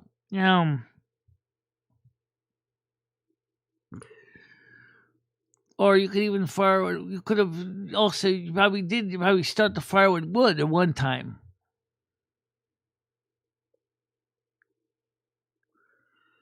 But they upgraded it to oil, and then they replaced the furnace eventually and put in a new oil burner. So, I still very strongly much support gas. But, I do understand why some people do like oil. I get it. I don't have a problem with oil heat.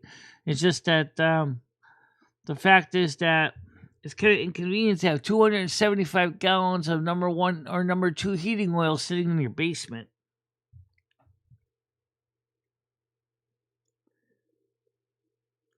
And if you ever watch Steve Levenier on his channel on YouTube, cleaning oil burners out, they're no fun. They're just the jets clog, and you gotta clean them out. You gotta make sure the filter's clean and your pumps are good, and it's a lot of stuff. You think caulking windows are bad. You're dealing with heating oil. We used to have kerosene space heaters in Ed's camper, so it was like the same problem. I had to fill them up with kerosene and bring them in. Because the propane furnace didn't work. Because the regulator was bad, and we couldn't get a new regulator. So for the furnace, for the control, so it just left the furnace disconnected. It's just easier that way.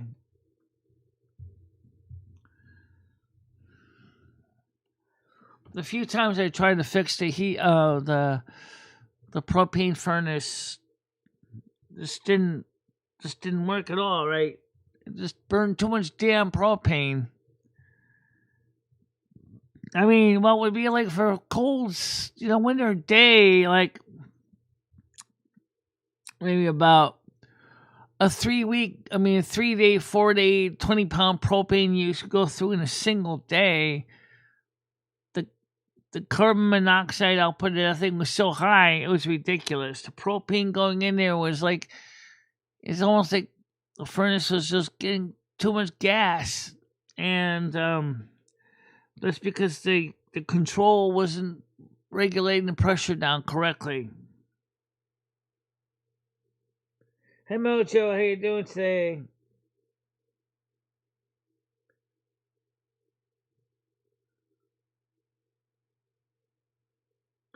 I'm sure you can use this can of wick, but most wick is usually like a longer piece of string, that ideally with a flat wick design. But yeah, you could use twine as a can of wick too. Anything that absorbs the wax.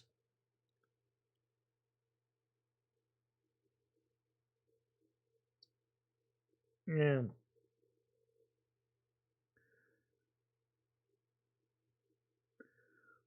Right, I have an outdoor clothesline too, and I have one in the house. I have both. One in the house is my shower rod, which works fine. Well, that's tomorrow. It's gonna be raining here. Tomorrow it's gonna be a wet, soggy, muggy day.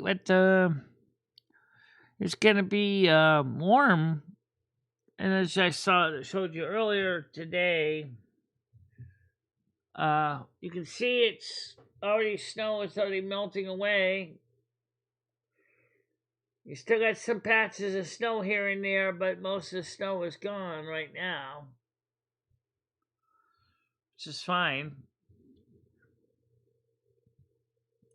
Considering on Monday I gotta go to my doctor's appointment at 2:15, so it doesn't mess up the show at all.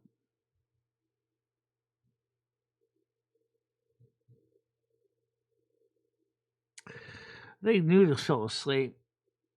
I think he fell asleep. He's not actually awake.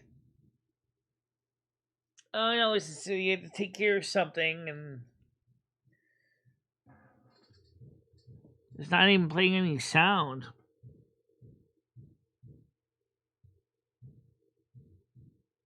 So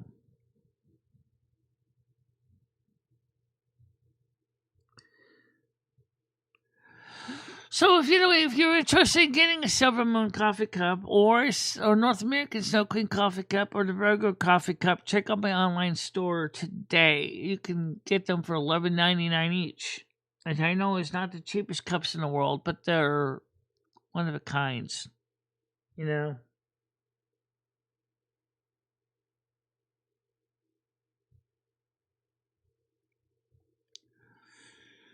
And like I said earlier, is hammer nails. You can always put your phone into a sandwich bag. If you're using Bluetooth anyway, that's no big deal. You know, you'll still be able to run the controls on your phone. And a sandwich bag is usually clear, so you can actually still show the scenery of what's going on, what you're doing.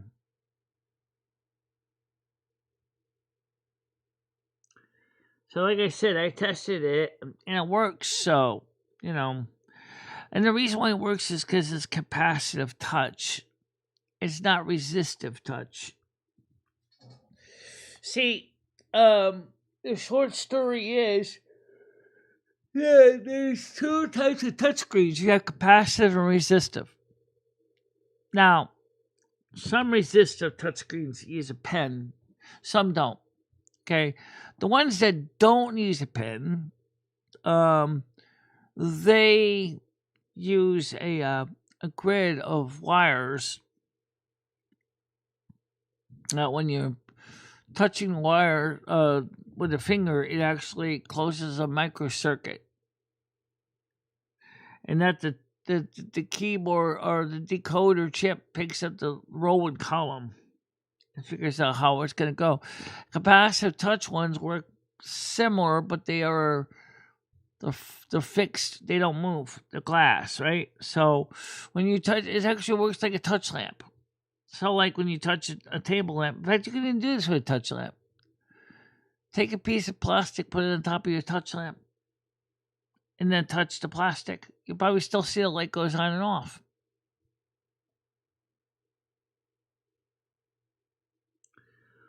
Touch lamps go back to the 1940s.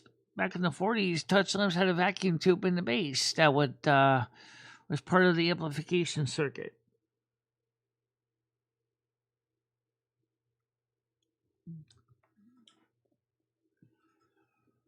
It's might interest some people to think about the fact that their base of the lamp was always warm because there's a vacuum tube inside.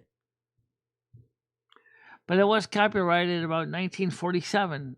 There was a touch lamp. The first ones came into existence. Of course, with solid state, we didn't have to go with any more vacuum tubes. We just used a bipolar transistor. And that would just turn it on and off. You know.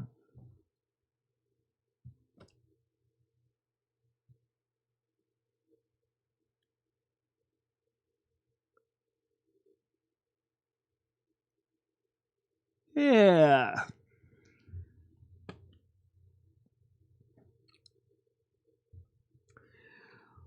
I think Noodles fell asleep. I don't think I'm snoring. I don't think I'm snoring either. Well, I don't know where he is. He's not muted. It's just not getting no sounds. Let me just wait till he comes back on later.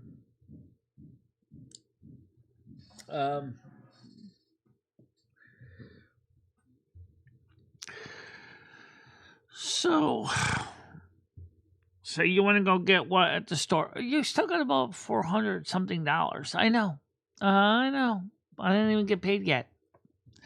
Ooh, big spender. What are you going to do with that money? Save it, because we need it for, the fact is that the month of December so far, we only made half the amount of money we normally make. Wow. You think you're going to have the same problem in January? I don't know, Loom.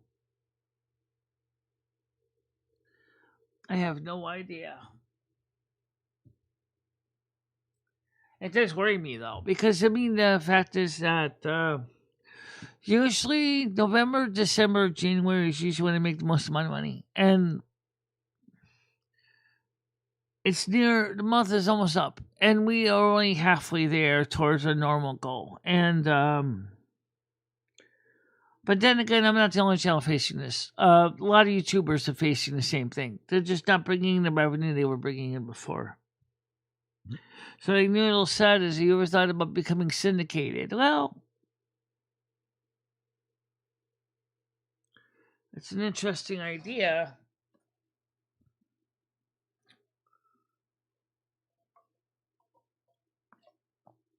It's an interesting question. How you doing, Pierce Solo? Good morning to you. Are you nuts? No, wrong button. Oh, there you go.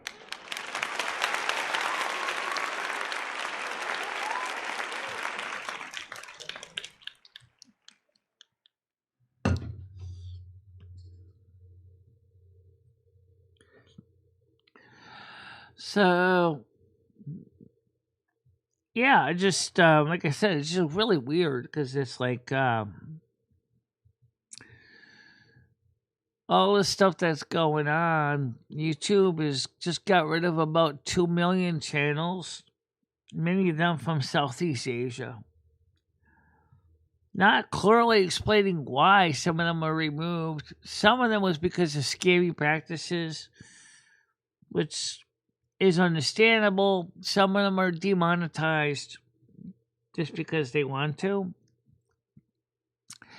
And other channels are,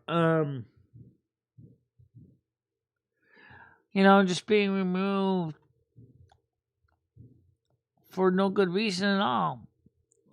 According to Clownfish, he's saying is the most likely reason is that YouTube doesn't want to pay out as much revenue anymore to these channels. Or they consider these channels to be lackluster or not really making much revenue.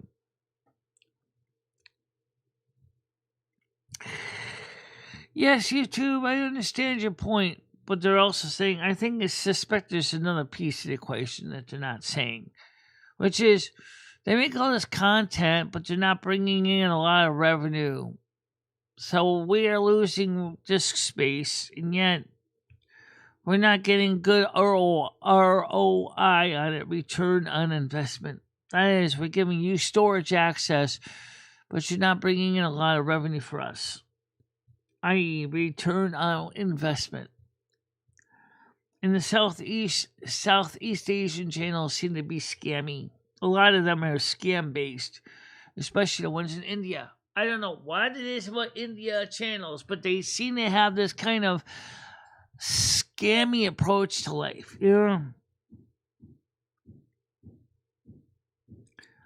Not all of them. There's a couple good ones that are at least decent, but there's some that just seem to be focusing on scams. Well, what about short slop? I haven't seen YouTube bitch about short slop. They seem to love short slop. AI or HI. It don't care which one it is. It could be AI short slop. It could be HI short slop. Human intelligence short slop. Like that video I showed you about the outlet. That's kind of somewhat fallen short slop. But really, it's not really a short slop. But it's just strange. Now, long-term content, YouTube seems to have a bipolar approach. There's one sense they say, well, we'd like to see you do more long-term content for televisions. Okay, that's fine. I'll do that. At the same time, you're saying we want to see you do more shorts. Okay, that's fine too. But the truth is that YouTube doesn't pay a lot on shorts. It really doesn't. It doesn't pay that much in shorts. So you have to make all this huge number of views on a short to get close to what some channels make with 1,000 subs on a regular long stream video. Oh, and we're talking about streaming. What about non-streaming content? Well, for shorts, that means shorts. You got 3 minutes to tell a story. That's it, right? Long form videos, most videos I recommend keep it under 30 minutes. Because otherwise your viewership is going to drop into the floor because no one's going to want to watch an hour, 2 hour, 3 hour video. But they certainly will watch a hour-long video if it's very well done and it's got like a documentary feel to it. Then they'll do it. But it seems that YouTube can't make up its mind what it wants. Because you're competing against 9x16 and 16x9 aspect ratio screens. So the difference is a phone you can rotate 90 degrees. You can't normally flip a television 90 degrees. So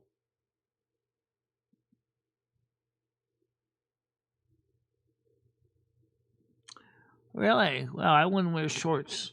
Right now today it's gonna be kind of warming up a bit. It's gonna be about 6 to 7 degrees Celsius today. So it's gonna be a good day for me to get some things done because, like I showed before, the sidewalks are clear.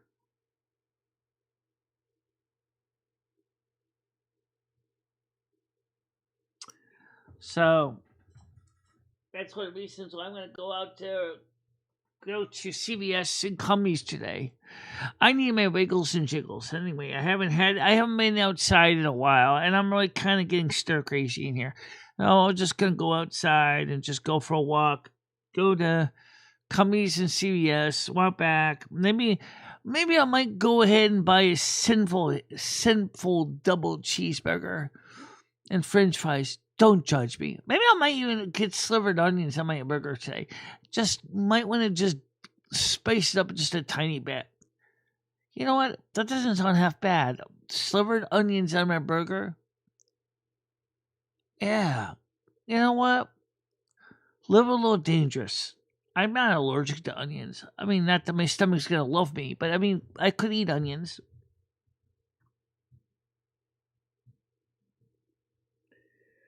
Oh yeah, my heat's working very well, thank you. I haven't had any problems with my heating. It's doing exactly what it's supposed to be doing. And my apartment is warm.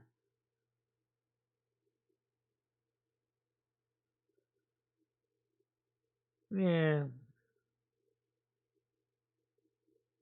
But I'll be honest though, do you really feel like spending like $16 for a double quarter pounder with cheese? I'm just about one, not two, okay? That's a lot of money for lunch. And once in a great while, I can afford to do it, but not every day.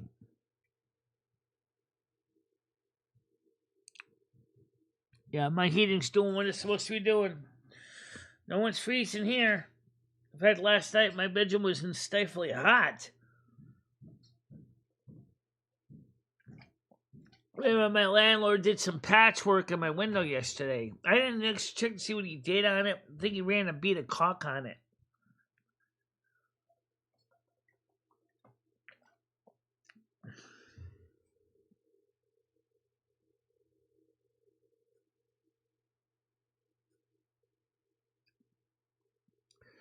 Yeah, I usually just get black pepper on my burger, and that's usually fine. And then at home, I found out if you take the frozen hamburger patties, put on a little bit of garlic powder and black pepper, and it gives the burger a nice flavor. I'm wondering if I should try the same thing. They don't have garlic there at McDonald's, but they have onions. I can't stand ketchup. I cannot stand mustard, and I absolutely hate pickles. But onions, they don't usually bother me. But I don't usually eat onions. I know when I had the sliders with noodles at that place in New Jersey, there was onions in that. That wasn't bad. Happy holidays to you, T-Girl.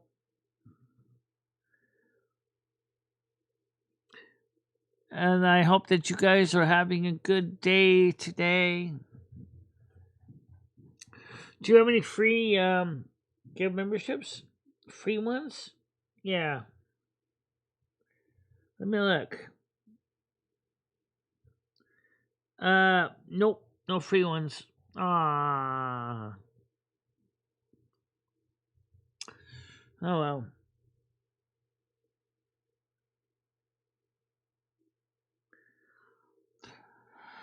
Yeah, well, I've always been picky. That's my mother.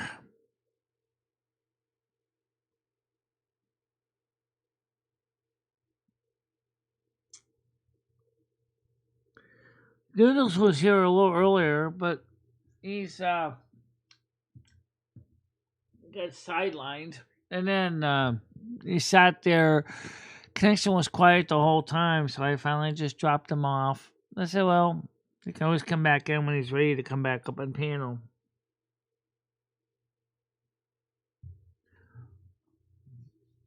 I haven't seen anyone come in here from LinkedIn yet. Does anybody know if the LinkedIn people are actually ever going to join the Discord or come into the Kick or into the Restream or Rumble or see? I'm trying to get people in LinkedIn to come in now. That's why I'm not promoting the show on LinkedIn as well.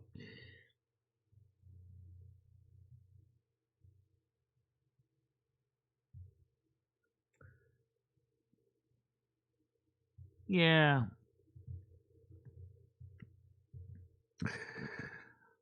Well, I just finished my coffee. Just drink it up. Cup's pretty good at keeping the coffee warm. So, like I said, I do have the new coffee cups. If you want a Silver Moon cup, or you want the North American Snow Queen cup, or you want the Virgo cup, I do have them now in my store. I've had them in my store for a while. I guess somehow Patty DeMar threw out my old cups, which kind of sucked if you ask me. I got them though, so I just bought some new ones. Eventually, maybe the summer. Actually, probably more realistically, when I get a very good place that's bigger, I want to set up a new darkroom so I can develop film and print my own pictures in a good old-fashioned darkroom process. Oh, yeah! You know, it'd be nice to be able to make a nice 8x10 picture of some of the stuff I shot over the years.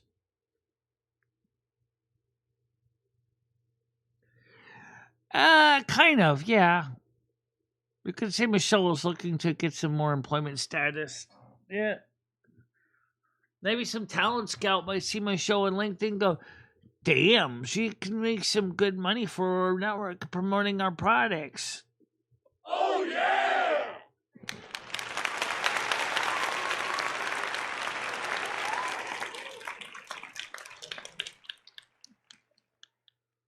Since 5? Really?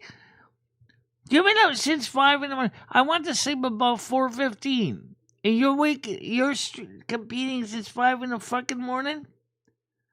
That's crazy. When do you go to bed? I mean,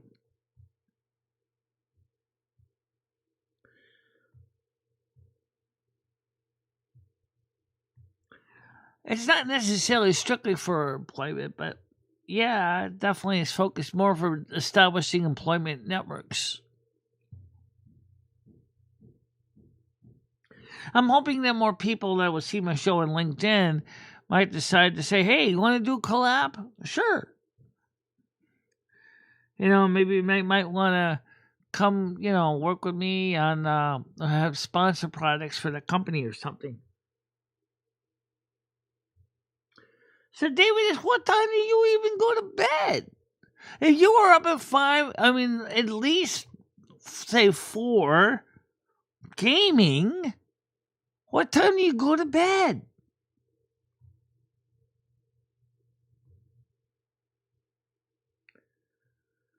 So you only got, like, what, 2 or 3 hours sleep? I could never do that much. That much. I mean, once in a while I do, but it's hardly kind of hard for me to do that. I mean, like, for me, that's why the reason I take a nap in the afternoon, because I figure, okay, show's over, check, bills done, check, laundry's done, check, chores are done, check. Just tumble in the bed and snore for a few hours. Wake up 7 o'clock, 6 o'clock. If I have a night show, do a night show. If not, I do something else. And then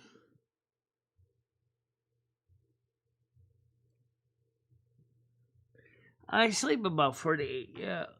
I also sleep a little earlier in the day too. Like after this show, I would normally take a nap, but I gotta go to CVS in Cumbies today. I'm gonna go to CVS because I gotta go get some. I'm gonna go get some over the counter medications. But Cumbies, because I just want to. And it's gonna be warm enough that maybe I could go out there, get some pizza or something. See, it's a lot cheaper than McDonald's. I mean, I go to McDonald's. McDonald's even said this. McDonald's said, you know what? We kind of outpriced ourselves for the average consumer. The low-end customers are what we used to have. There used to be a big lift for us to get low-income people coming in to eat. And guess what? They can't afford to eat out here as much anymore. And this is what's killing their businesses, restaurants. It's true. It is true. The average person can't afford to eat out anymore. A family of one, that's me, little me, Carmen, right? We go in there, we're just about a family of one now. We spend about $20 in McDonald's, right? For about $9, I can go get 2 slices of pizza, 2 donuts, all right, super slice of pizza, 2 donuts, and a lemonade. And I can get for about $9 at Cumbies. Granted, I'm gonna be sitting out there freezing my arse off out there on the patio, but they don't have to actually eat it outside. They can always just take it home. But then my pizza will be cooler, and I'll just forgo the lemonade because I've got lemonade at the house. I don't have to buy one.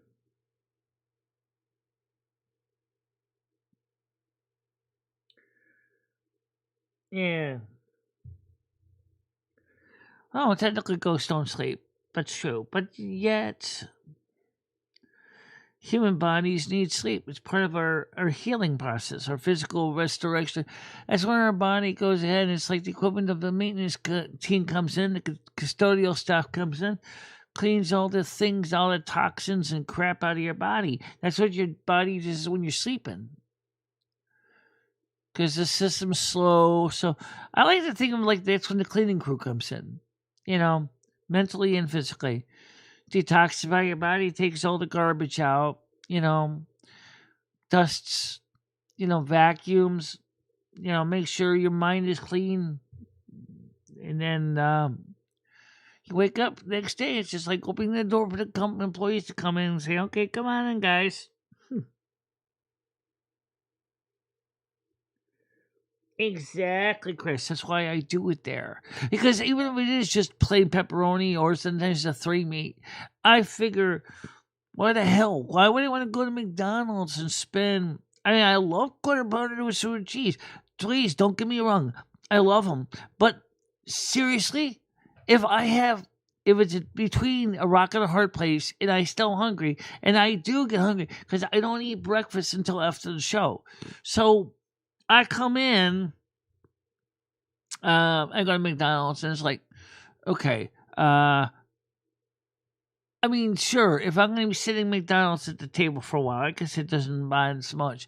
Except they play the music loud enough that I can't do a video there unless I go bring it home and filter out the music because then I can't get monetized. So yeah, the super slices are a good deal. So the weather's warm, I get outside, I get my melanin on my skin, I get my vitamin D3, which helps metabolize my calcium. And in the warm weather, that's great. I don't have a problem with that. It's a win-win for me with going to Cumbies. That's why I go. But in the wintertime when it's freezing, nah, it's not so much of a win-win. It's more like sort of a win. And the fact is that, okay, I can forgo the donut, but you know what? Let's be honest. For me, the donut's like my it's kind of like my milkshake. If you think about this, yes, they have shakes too, or something close to a shake, if you want to call it. It is a shake, but it's sort of different. But for me, I just rather just go get a lemonade. I don't really like to drink a lot of soda. I don't drink a lot of it. I like the lemonade better than the Diet Coke. Although I will drink Diet Coke on occasion when they're out of lemonade.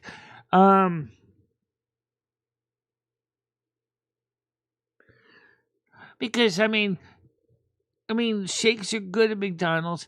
I have to admit, the best shakes of all the fast food is Burger King. Oh wait, I'm not mentioning Friendly's because or Wendy's because I'm not mentioning Friendly's is okay too. When I haven't been to the new reopened Friendly's in Springfield, I don't know what they're like right now. But the original Friendly's I used to work at, their shakes were very good, but they were very expensive. You come in a paper cup, get a straw. It's not really super thick. And Wendy's, they ain't shake. Those are Frosties. Frosties are like a shake, extra thick, almost like soft serve. So I don't call them a shake. Okay, so for Wendy's, they're not shakes. They're more like soft serve ice cream. But if you let it melt enough, it sort of gets kind of the consistency of a shake. But of the two I've had, shakes, either McDonald's or Burger King, I'm going to say right now, Burger King shakes are the bomb. They're great. I love them. Their hamburgers are good too, actually.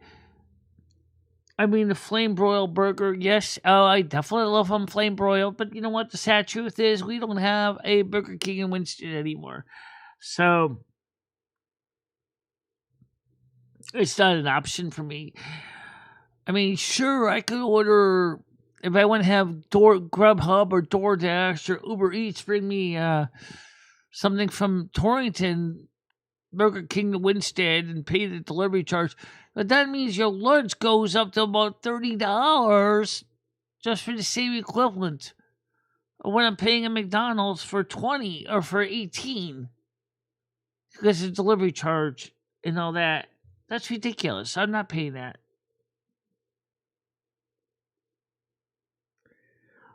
Yeah, okay, the McDonald's french fries. Here's what I would do. If I was a perfect meal, if I wasn't afraid of basically mixing and matching meal parts, this is what I would do.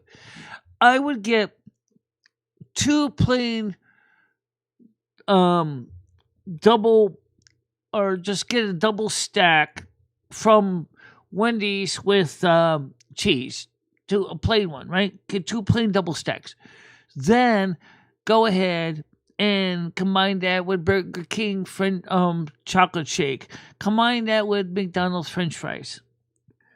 That means 3 restaurants. So Grubhub would have to go to all 3 just to get all my lunch together.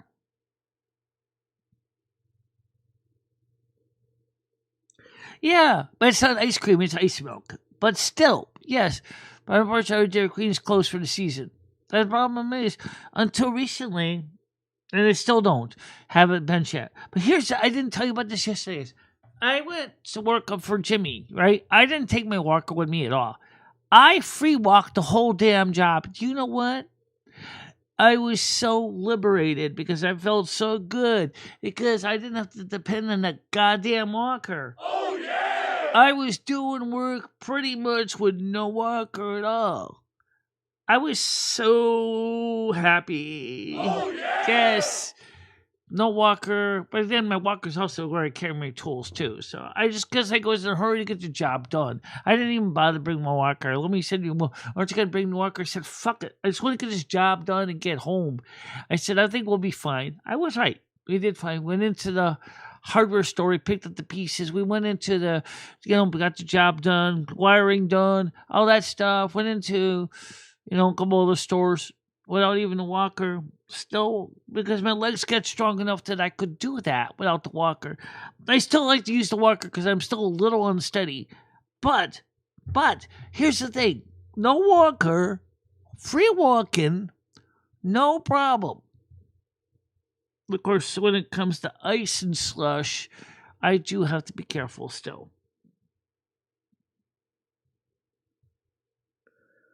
Yeah.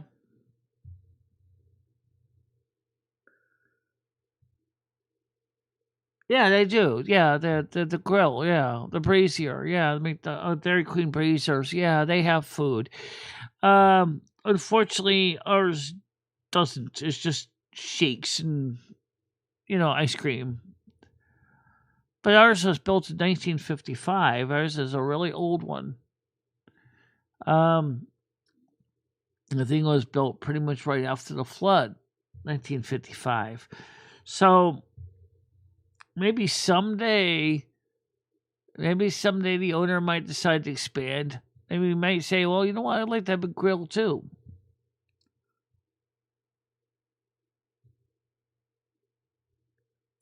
How you doing, Portawanta? Welcome to the show today.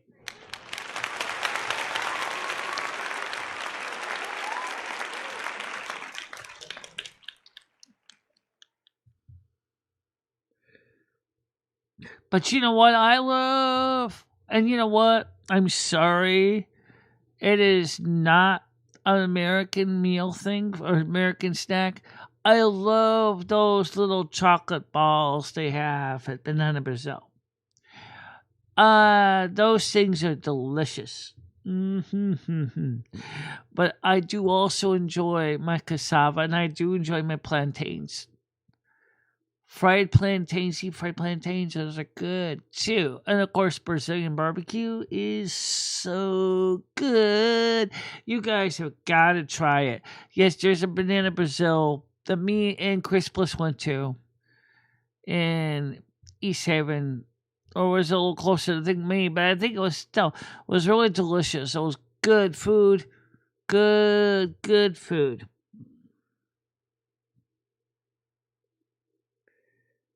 When I was a kid, Burger King Fries were like McDonald's fries. Yes, I remember that too. Yeah. But you know what? I got a feeling you're going to see McDonald's going back to lard, deep frying in lard, because as RFK pointed out, the vegetable oils that they're using for cooking are actually worse than the lard tallow they we usually use for French fries. Why did everybody think vegetable oil was so much better than lard? Deep fat, tallow fat, come on, beef tallow, come on. They originally thought, oh, we're going to go ahead, we're going to change the recipe for our fries to use vegetable oil. And now they're saying is, guess what? That stuff is worse for you. So does that mean that McDonald's is going to do a face palm and go, oh, crap, here we go. Now we're going to change our oil again.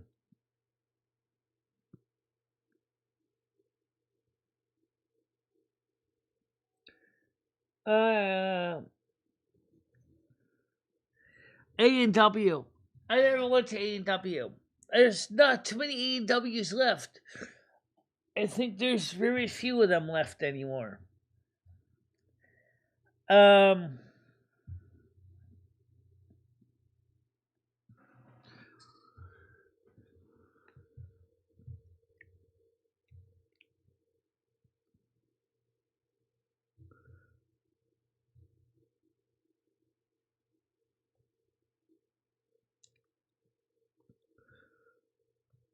We don't have A&W here anymore. We don't either. I don't think we'd still really had an A&W. No. Torrington, I don't think ever had one either. I don't know about Torrington. Torrington may have had one at one time. We don't have a White Castle either. You know what? I really, really do like White Castle food. I love the little slider things they made. I thought the one that Mean Noodles went to was good too.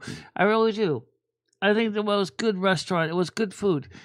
But the thing is, we don't have anything like that in Winston. We don't have sliders. We don't have anything like that.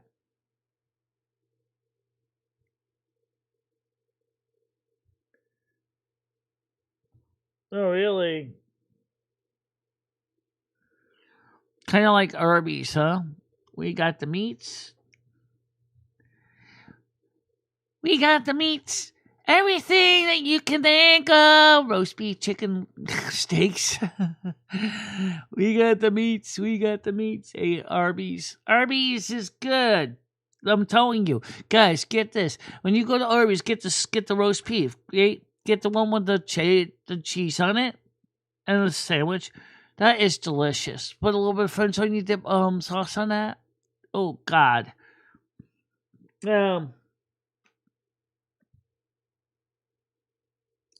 Yeah, still alive. But I'm going to be wrapping up soon because I want to get outside before it gets too cold. The weather outside is delightful, and I want to get out there and do something because even if it's just to go get a gallon of milk at Cumbies, I need milk for the house. And maybe stop in at Cumbies to get some lunch.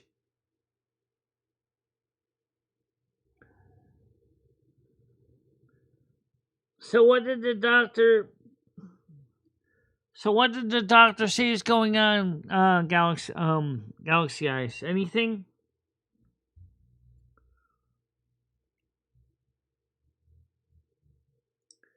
And also, don't forget to hype the streams from the last few days, guys.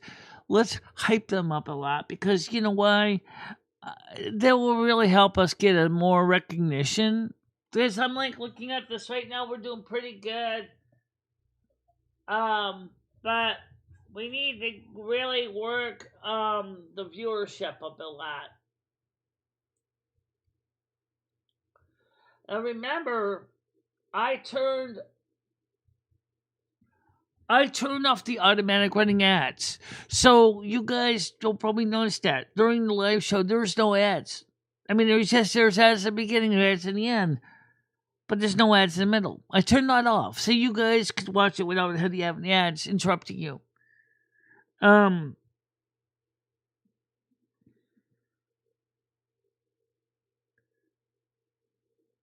Yeah.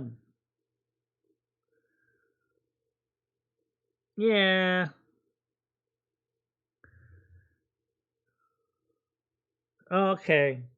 I just got there.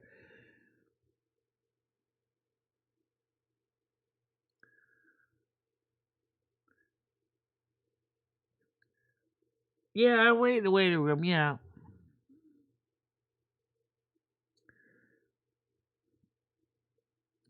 Well, unfortunately, it's up to the fates to decide which one you get. I mean, be realistic about it, yeah, boys are a handful. Chris, you remember when you were a young boy, right? I'm sure you kept your mom and dad busy.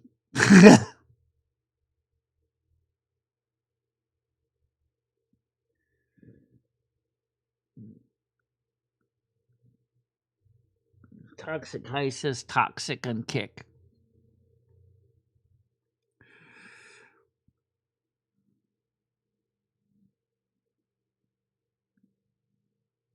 Haha. That's true, though.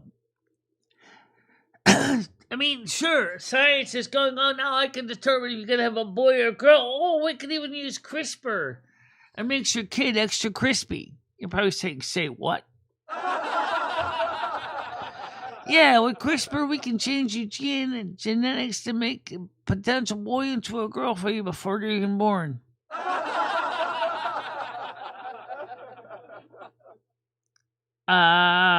Isn't it playing God?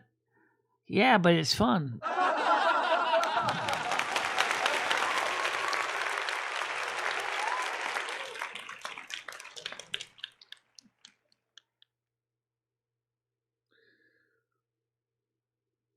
Noodles was on panel the whole time.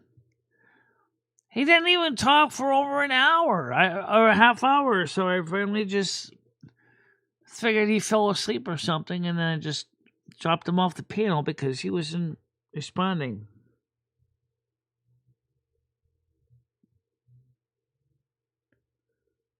CRISPR is a genetic manipulation process using gene splicing technology.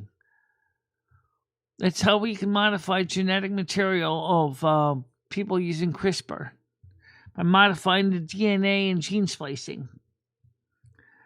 I figure out what the actual name actually means, but that's what it does. That's how they do it. It changes genetic material. That's why I said it makes people extra crispy. So like the idea with CRISPR is that you can remove any genetic mutations before the child is even conceived. By modifying the DNA of the child at the time of fertilization, they can totally go in there and fix the genetic material by modifying the sperm and the egg to remove any negative traits.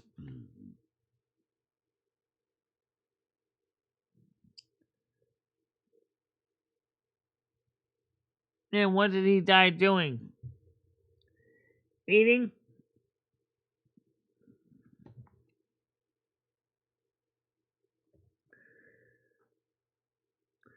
Well, for some parents, it could be an option. They might say, well, I don't want to have my kid with, medical diseases or anything. And then they go, well, let's go ahead and zap out all the negative traits out of my baby to make my baby super baby. That's kind of scary because here's why it's scary.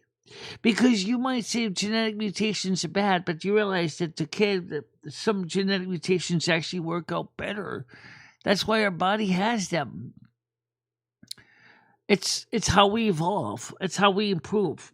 And the unsuccessful ones die off. But the ones that are successful are stronger than the parents. Happiness is a Virgo. I have 0 negative traits. I know that. But still, for many parents, they dream of the perfect kid. I want a kid with 20/20 vision. I want a kid with perfect hearing. I want a kid with perfect mobility and perfect balance. I want a kid with perfect reproductive success when they grow up to have families. I want a kid with certain hair color. I want a kid with certain eye color. I want a kid. In other words, it's like, remember the old days in the 1970s, the after school special, my mom is having a baby, where the mother walks into the equivalent of a McDonald's kind of thing and goes in and tells the order taker, I want a kid with these traits, brown eyes, blue eye, black hair, dark brown hair, blue eyes, freckles, whatever. Yeah, well, that's kind of what CRISPR does. It's like, now that we map the genome of the human being so well, we are now getting to the point where we can do this, going to the equivalent of a kiosk and go, okay, so I've given you my sample of my eggs. I've given you my sample of my husband's sperm. Now, here's what I want my kid to have. These are the traits. Beep, beep, beep, beep, beep, beep, beep, beep, beep. And then the lab processes the sample to remove the undesirable traits. And then she has got the perfect cocktail mix ready for in vitro fertilization. Thank good God. That's exactly what's gotten to the point where you don't even have to accept luck of the Irish anymore. You don't have to. But it's expensive. But it's the thing.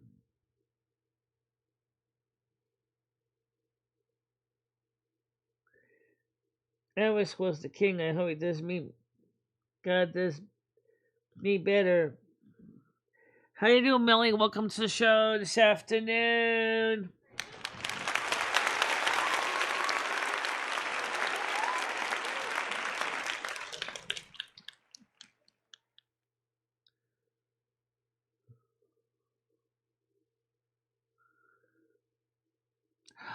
I don't know. Like I said, that's where technology is going now. We're getting to the point where we can have actually made-to-order babies. Just like you can get a made-to-order hamburger sandwich.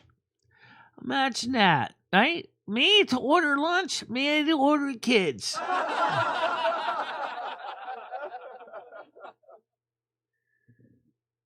Good morning, Chantix. How you doing today?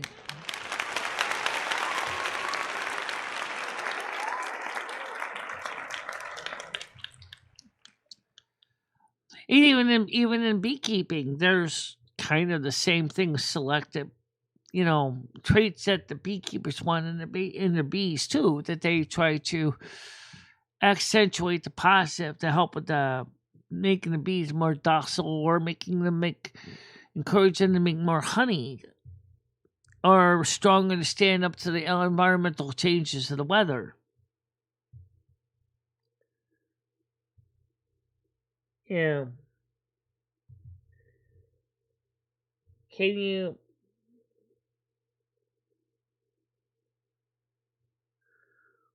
say what? Fall on my knees. No, that would actually hurt if I actually fell on my knees. That's another reason I had my tool bucket with me on the job, because how do you think I get up off the floor? I grab onto the tool bucket and I use it as a little miniature stand so I can stand up. Which I got better doing at it. So we're not divine. That's part of a holy night. Yeah. Yeah. Well, let's stay here for about another 15 more. Going because I want to get out there while the sun's still hot and this is still mild outside, because I don't want to go out there when it's too cold. It'll suck.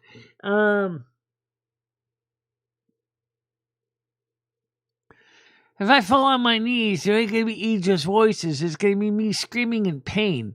I got to be careful when I get down on my knees to kneel in church, because that hurts so much on my broken kneecap to kneel in the pew and the kneelers. I really can't do it anymore. I can if I do it slowly, but even then it still feels really uncomfortable on a kneeler in mass. I just can't do it as much as I used to.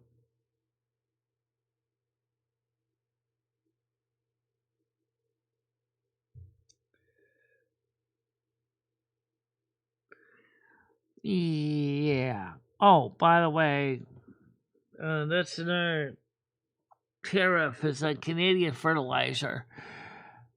Don't get me started with tariffs. I don't think the tariffs are going to really... I heard about Trump's speech that he was saying American economy is doing really good. Then the problem was all Biden's fault of our ruin. Really, Mr. Trump? I'm a Trump supporter to a point. But, I mean, my bullshit-o-meter basically says, sorry, but I'm not sorry. No.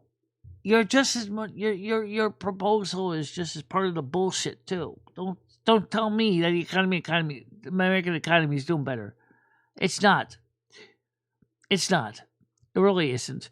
If it really was doing better, you'd have more people having jobs. You wouldn't see companies closing left and right.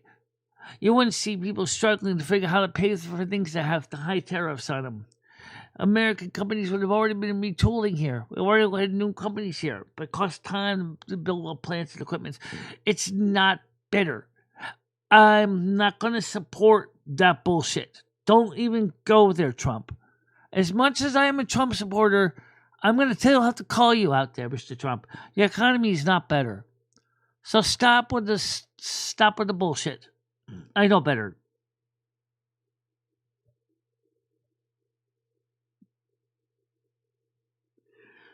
Trust me, if I fell on my knees, you'd be hearing screaming, and not Carmen's voice, but just the fact is it hurts so bad. The land of my left knee is bad. It hurts like hell.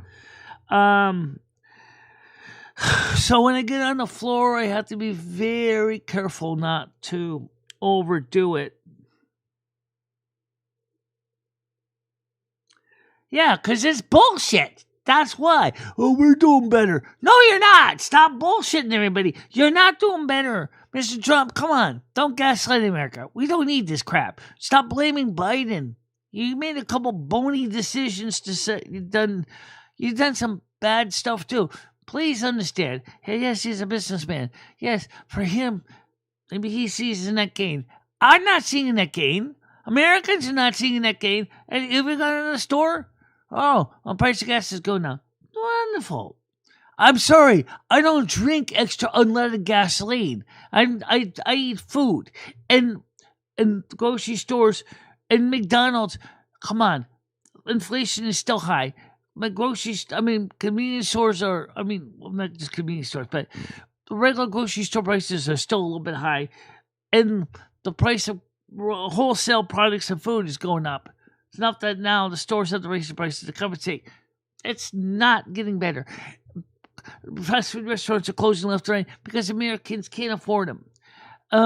Americans are struggling right now to pay bills. Don't tell me. Don't gaslight me and tell me the economy is getting better because it's not. So yeah, I'm going to call you out, Mr. Trump. Love you, but don't bullshit me. Okay? Don't bullshit America. I'm not going to tolerate that. Don't bullshit me. I know better. I know. I see what the economy is doing.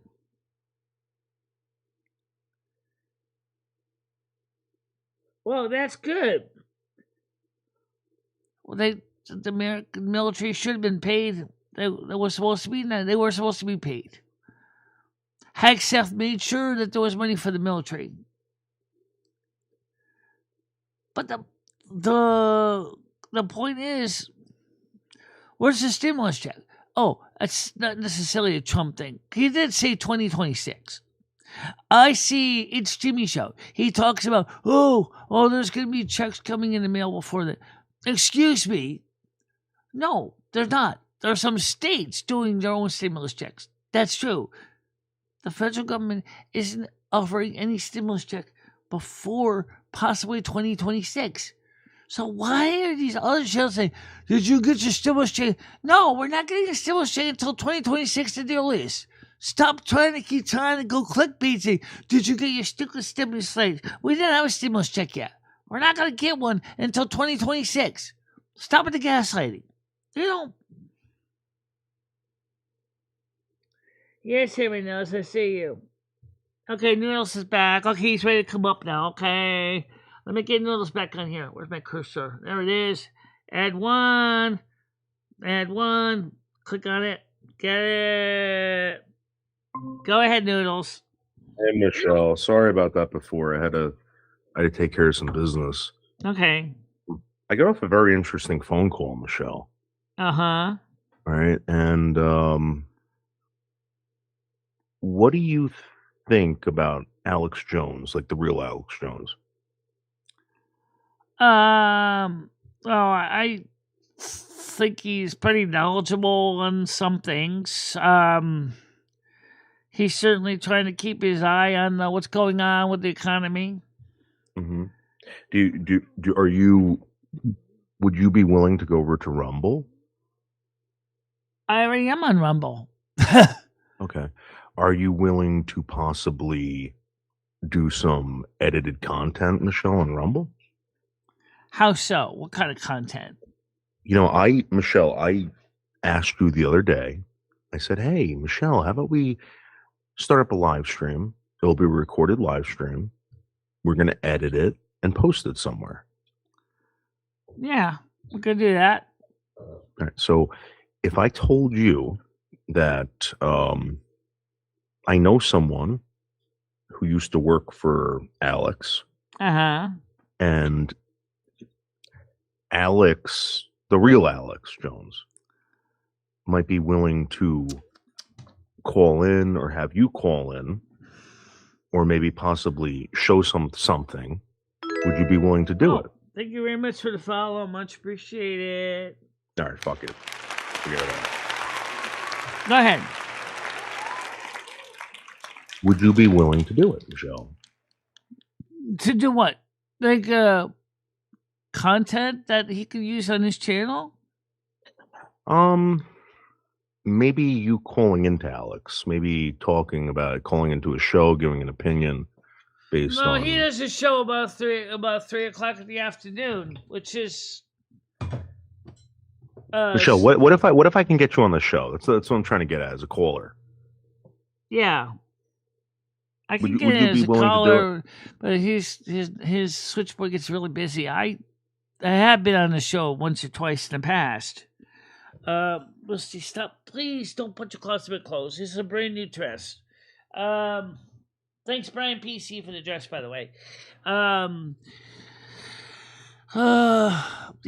I don't think that'd be a problem. Here's the deal, Michelle. Here's the deal.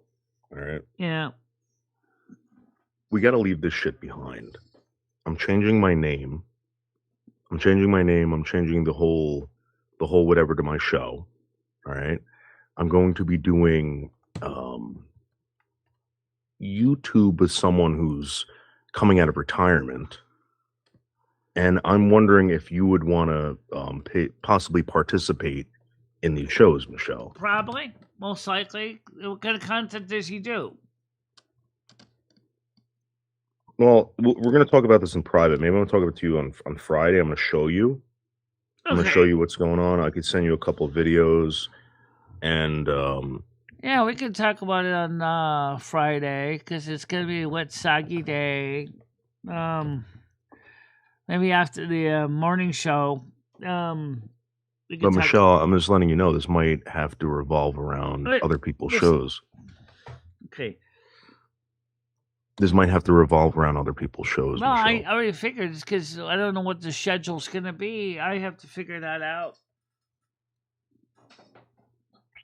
Michelle, what I'm trying to tell you is that your show might not be able to broadcast at 10 o'clock in the morning. Well, let's wait. The morning show would probably stay the same, but the additional time slots could be an option.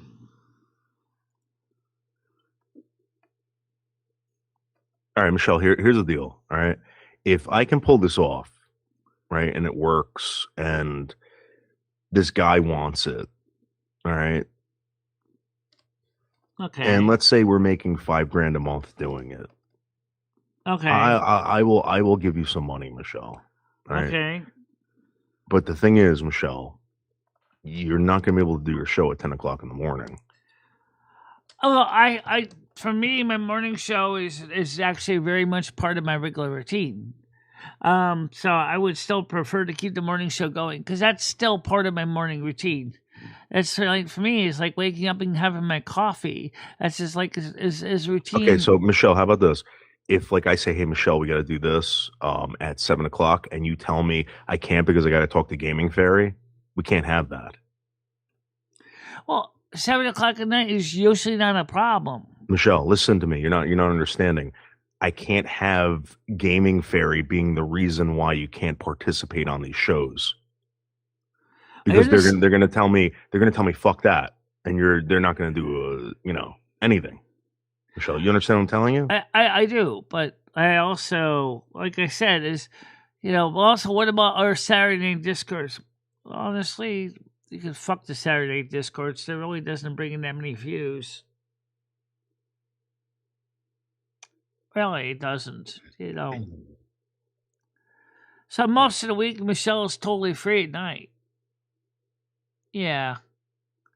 Except for Silver Moon. And that's the only day I really am going to fight for the night shows. Keep Silver Moon leave that one alone.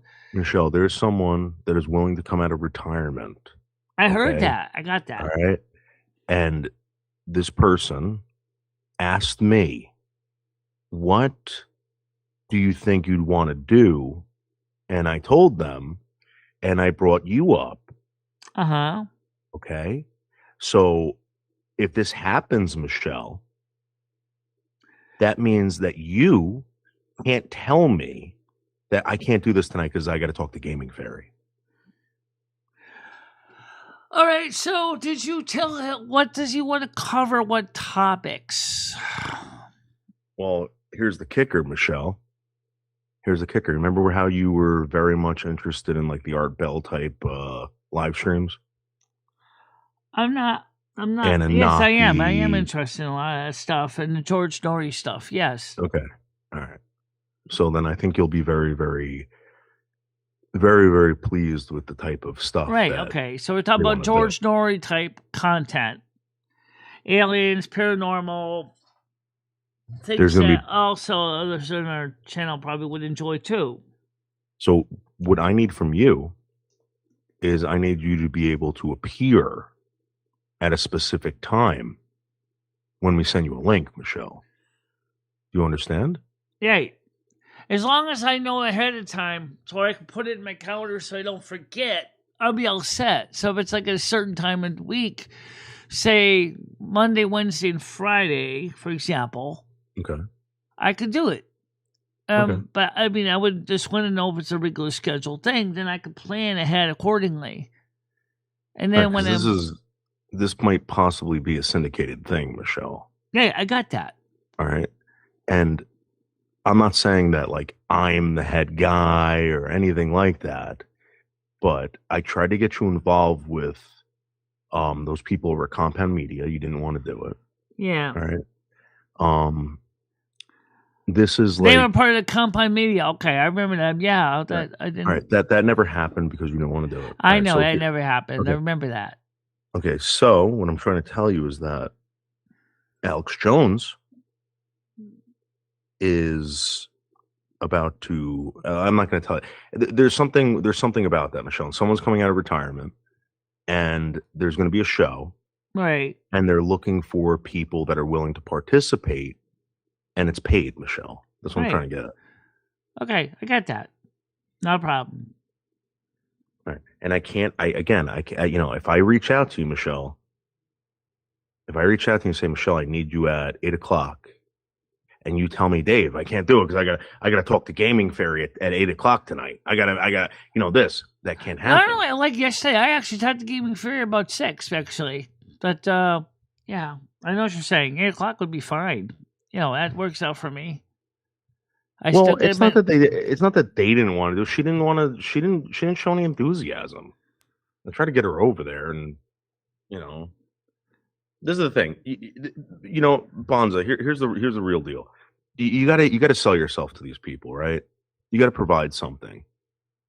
And a lot of the stuff that I'm finding out more and more, it's all self-made. So for instance, Michelle has the ability to make this content, sell it, and so do I. I know I can. Okay.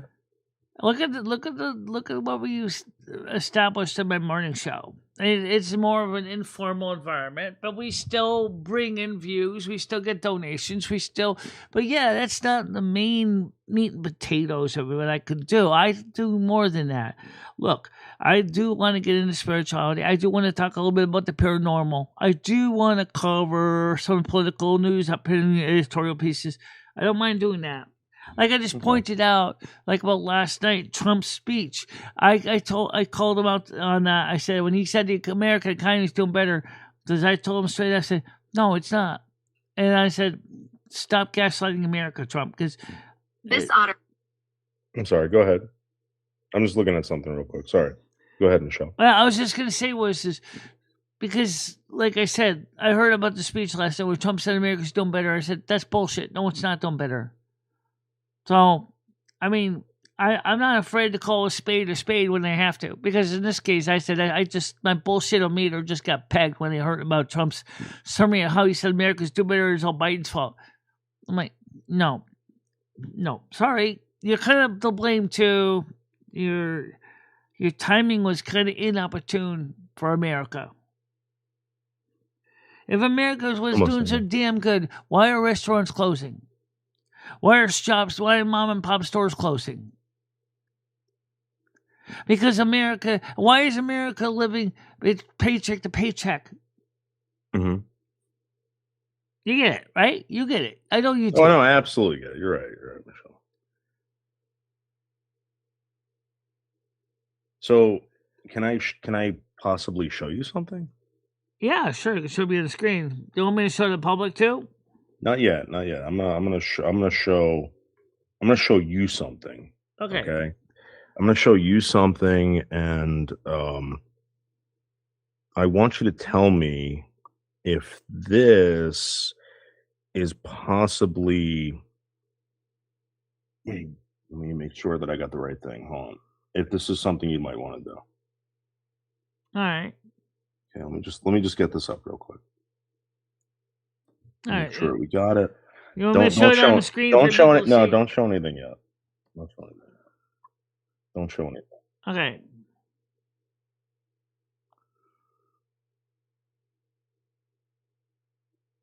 Okay. I am going to go back in here, and I am going to present this to you. Okay. Let me get this up for you. Okay. Okay, let me play this for you. A rocket radio show. Michelle. Yeah.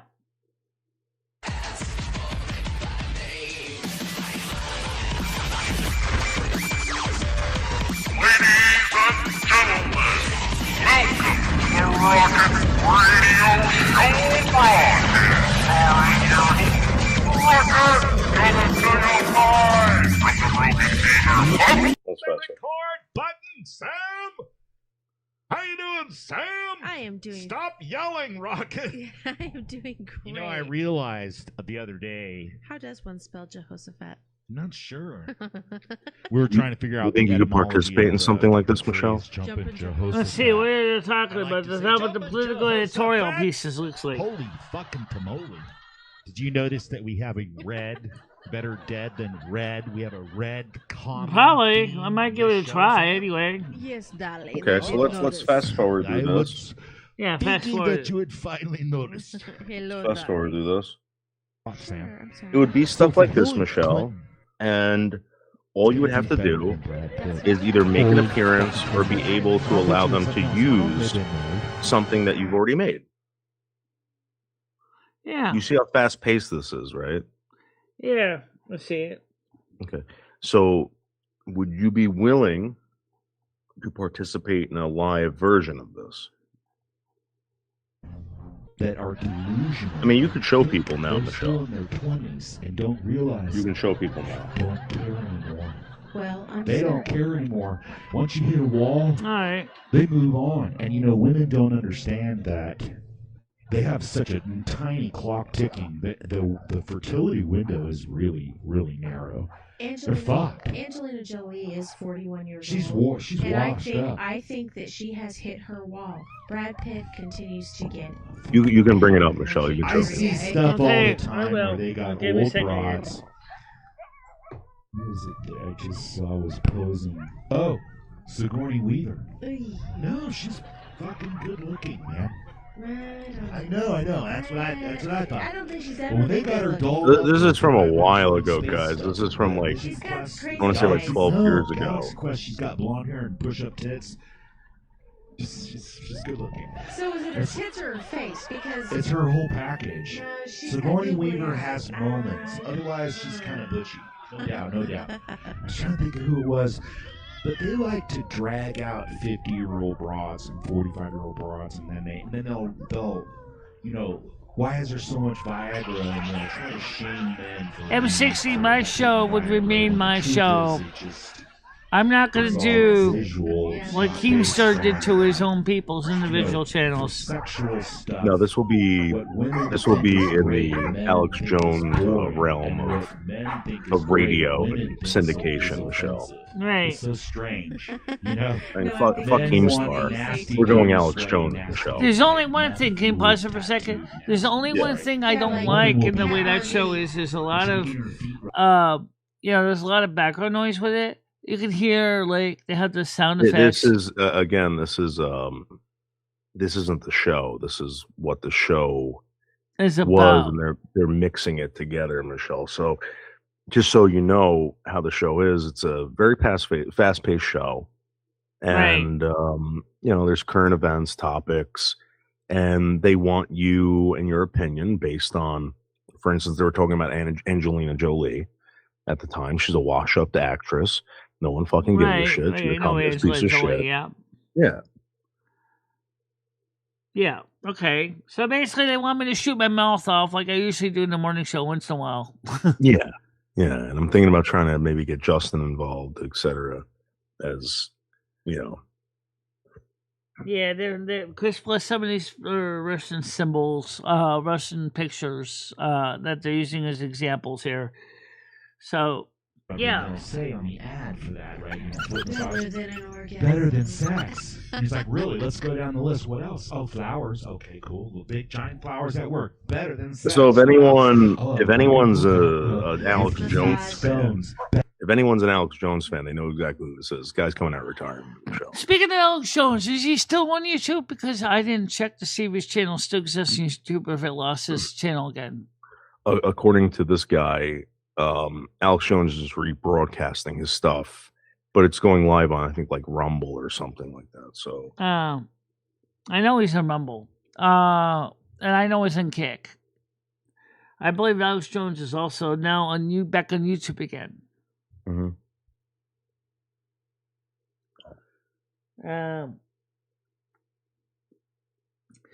So, all right. So for now, we can talk more about this even in person when you come Friday night. We could talk about this before we go live, as well, because you're going to be here probably Friday night. There's a possibility, Michelle. There's a possibility I might be there Friday night. Guys, show the love. Show some love. Maybe buy Michelle some coffee right now. Every little bit helps, guys. Every little bit does. helps.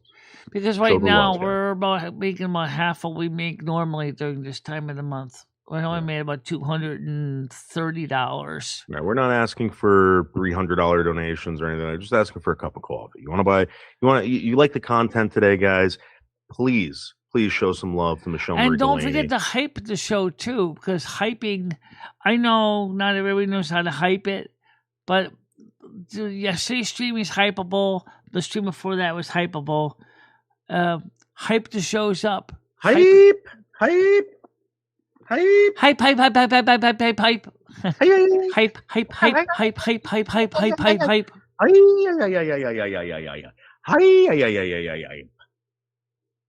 Yeah. The point is show some love, Grizz. absolutely. Show the love, Grizz. Cup of coffee. That's all. I we're turned asking. off the ads on the mounter so you guys could donate if you want, and it does help. You know. Yeah, guys, if you can't donate anything, you can't show some love, guys. Cup of I coffee. can use the money too, guys. We got to pay the bills. Right. And that's something else buttered that roll. the quartering just actually Schneider Reports discussed that. Do you know how expensive subscription fees are for all these different social media services? The services that channels like mine use for content creation. Michelle was told to tell everyone to show the love. Show the love, guys. Show the donation, guys. $2 isn't so bad. Memberships ain't bad, you know? Yeah, and guys, if you can't do that, if you want to help out the show, you like the content that Michelle's providing you, please hit the hype button. Hype. And I know your economy sucks, but hype is free. And don't forget to like and the like jars too.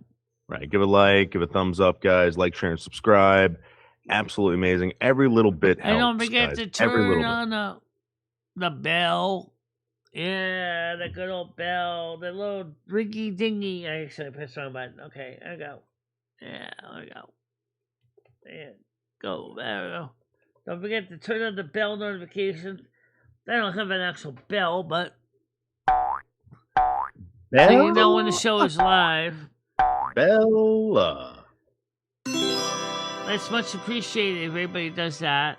Thank you so much. All the love, guys. Show the love. Yeah, because these things are getting expensive. Between the monthly subscription fees for some of the stuff we use to make this content, it adds up very fast. You know, we have these different tools that we use to make the show possible, and the fees add up. And of course, we have a few extra things that are not necessarily directly affecting the show, but you know, the keeping the equipment fixed up and running, and that costs money too. Well, Noodles, I'll tell you what, it's 12:43. I want to get out while the still sun's out, because I got to go to Cumbies and go to CBS and stuff. I might go get some lunch at McDonald's. I got some money for that, but not much. But, you know, I need to get out and get my wiggles and jiggles. I haven't been outside in like... Wiggles and jiggles, Michelle. Get those wiggles and jiggles. By the way, I did walk... I did pretty much... Shaking it. Noodles, you're no skinnier than me. Okay, come on. Let's be honest. Okay, the point is, by the way, I don't know if you noticed, I did not take my walker when I was working with Jimmy on the job. I was walking. Michelle, I told you, Michelle, listen to me. Before you start doing this shit, that walker prevents you from falling over, Michelle, when you lose balance. Oh, I know. Remember that. You do not need to fall again, Michelle. I do not need a fall gun. You bet. That's why I keep it. That's the reason I keep it. Besides, it's also got a basket where I can, my hooks for my bag so I can put things in it.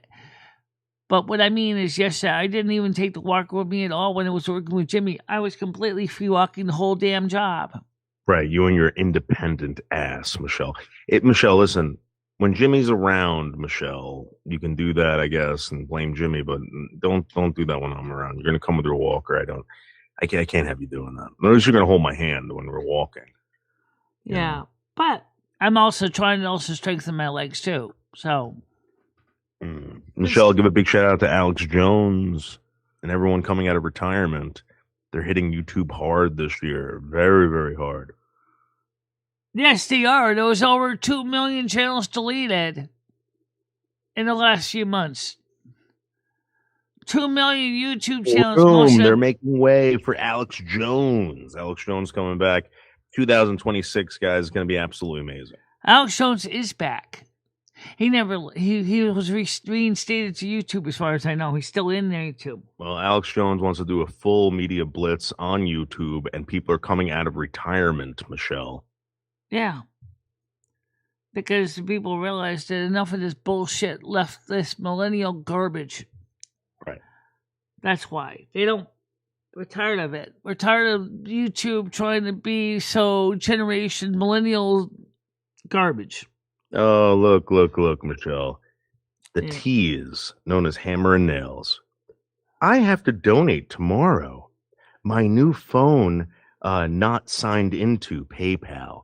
Yeah, okay, hammer and nails. Fucking tease. Well, get signed into PayPal.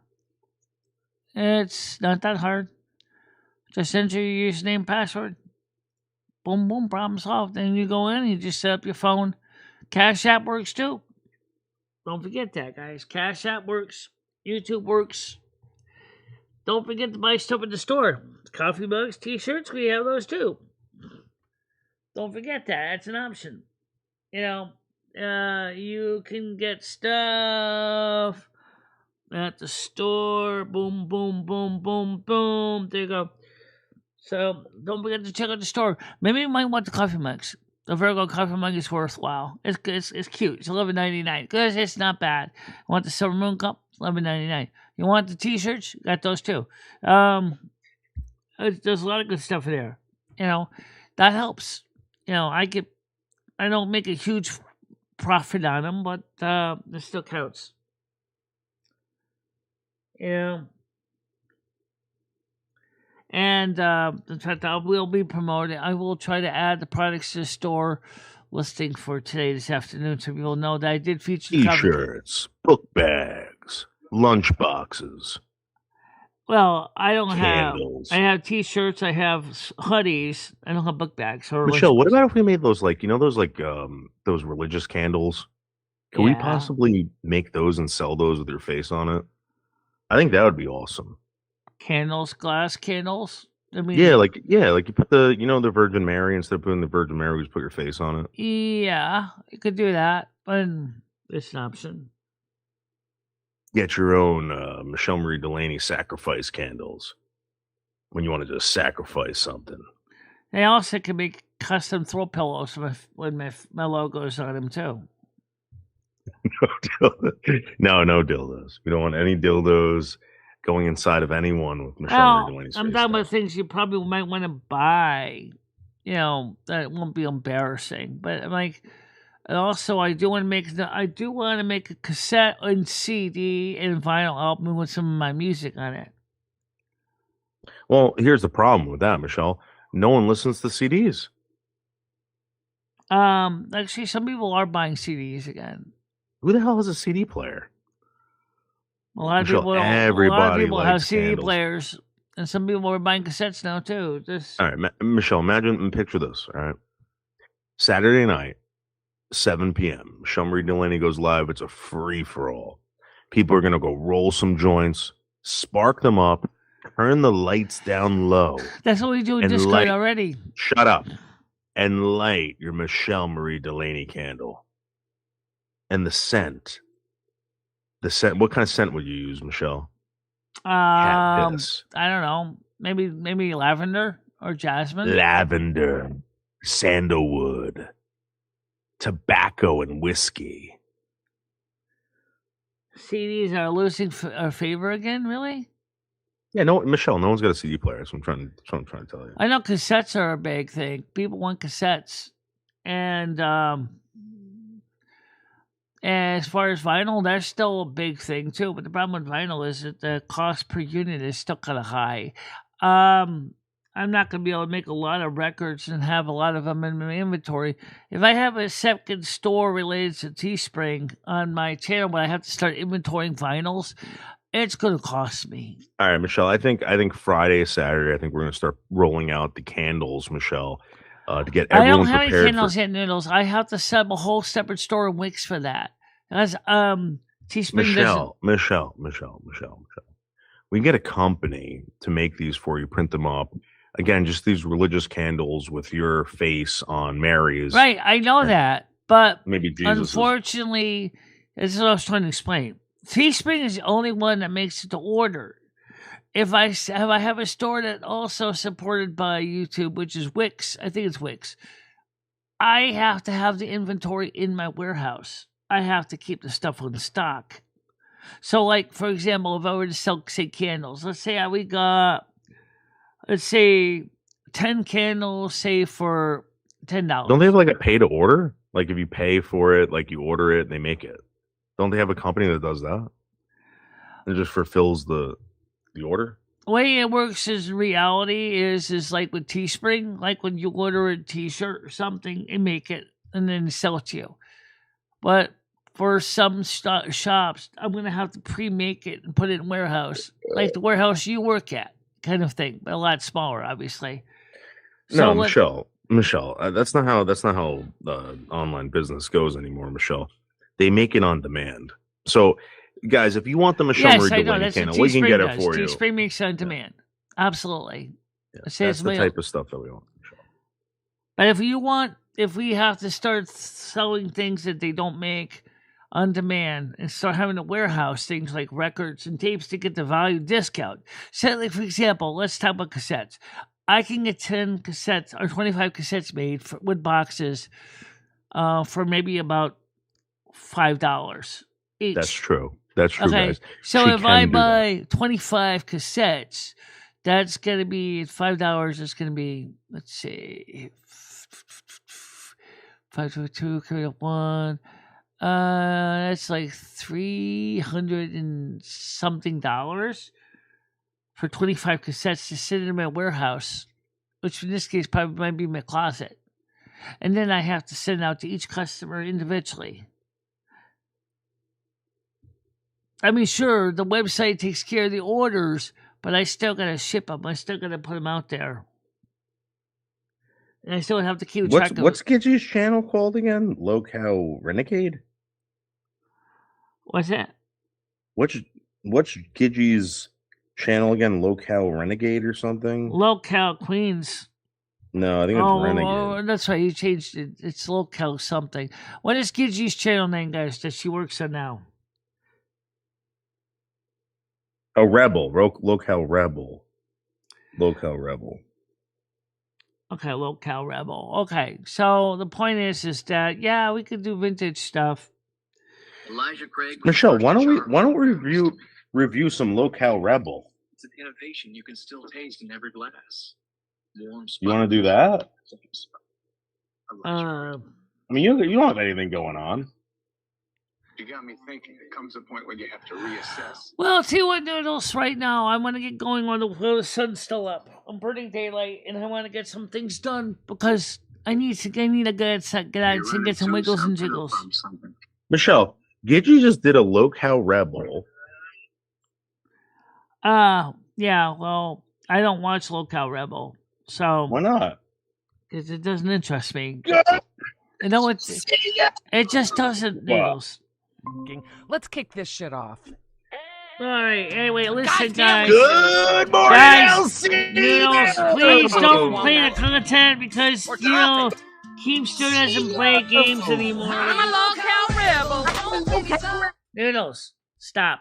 Because I'm telling you right now that Keemster doesn't play games. He'll copyright strike me. Please do not do this to me. Okay? Please do not do this to me. Okay? We can definitely talk about it another day. Okay? All right, News, look, I'll tell you what I'm going to do. I'm going to talk to you later on about this, since you're coming Friday anyway, and we can discuss it then. Okay? We just got to be careful when we start talking about other content, because Keemster's the kind of person that would copyright strike me. Please don't show his content on my channel. I'm disrespecting that. All right, so for now, Noodles, I'll talk to you later on. All right, so stay out of trouble for now, okay? All right, bye, Noodles. I don't want to have any Keemstar show on here because he's the kind of channel that would copyright strike me.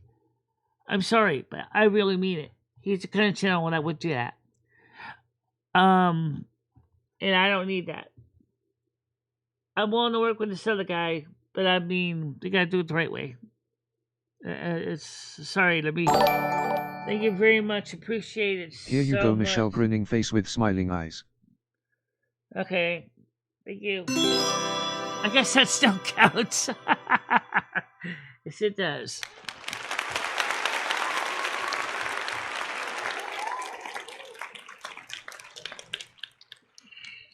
All right, so it's been a good show.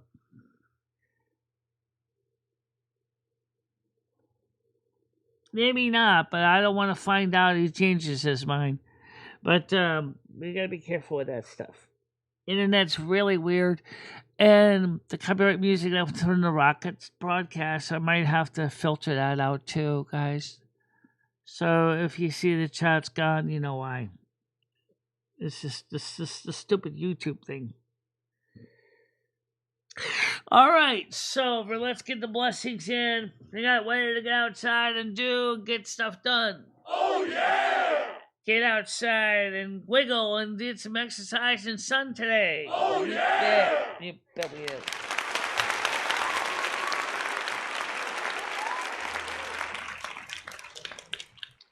So may all of you guys have a happy and safe day. The weather's good outside. The snow is melting. Get things done before the weekend because it's going to cool down again. And tomorrow's going to be a wet, soggy day here in Connecticut. So today is the day to get it done while the weather is still good. And take advantage of it. Do the things you need to do. And likewise, we want you to be safe out there on the streets. So watch out for black ice that might look like wet spots. So you don't slide and break your hip. Be careful out there. The service is at a time to go peace, kind, love, and don't forget the party on, dude. And everybody will see you tomorrow. Normal time. Yep. Bye-bye. Bye-bye, guys. Michelle and Maria Lumia will always be there for you. Michelle, never stop believing in yourself. Go out there and show the world what you can do. Go kick some ass and have a good time doing it. I love both of you so much. I love how far you have come on YouTube. In the summer's embrace, she finds her way. Twisting and turning, she won't let pain sway. With love for the music and fire in her soul, she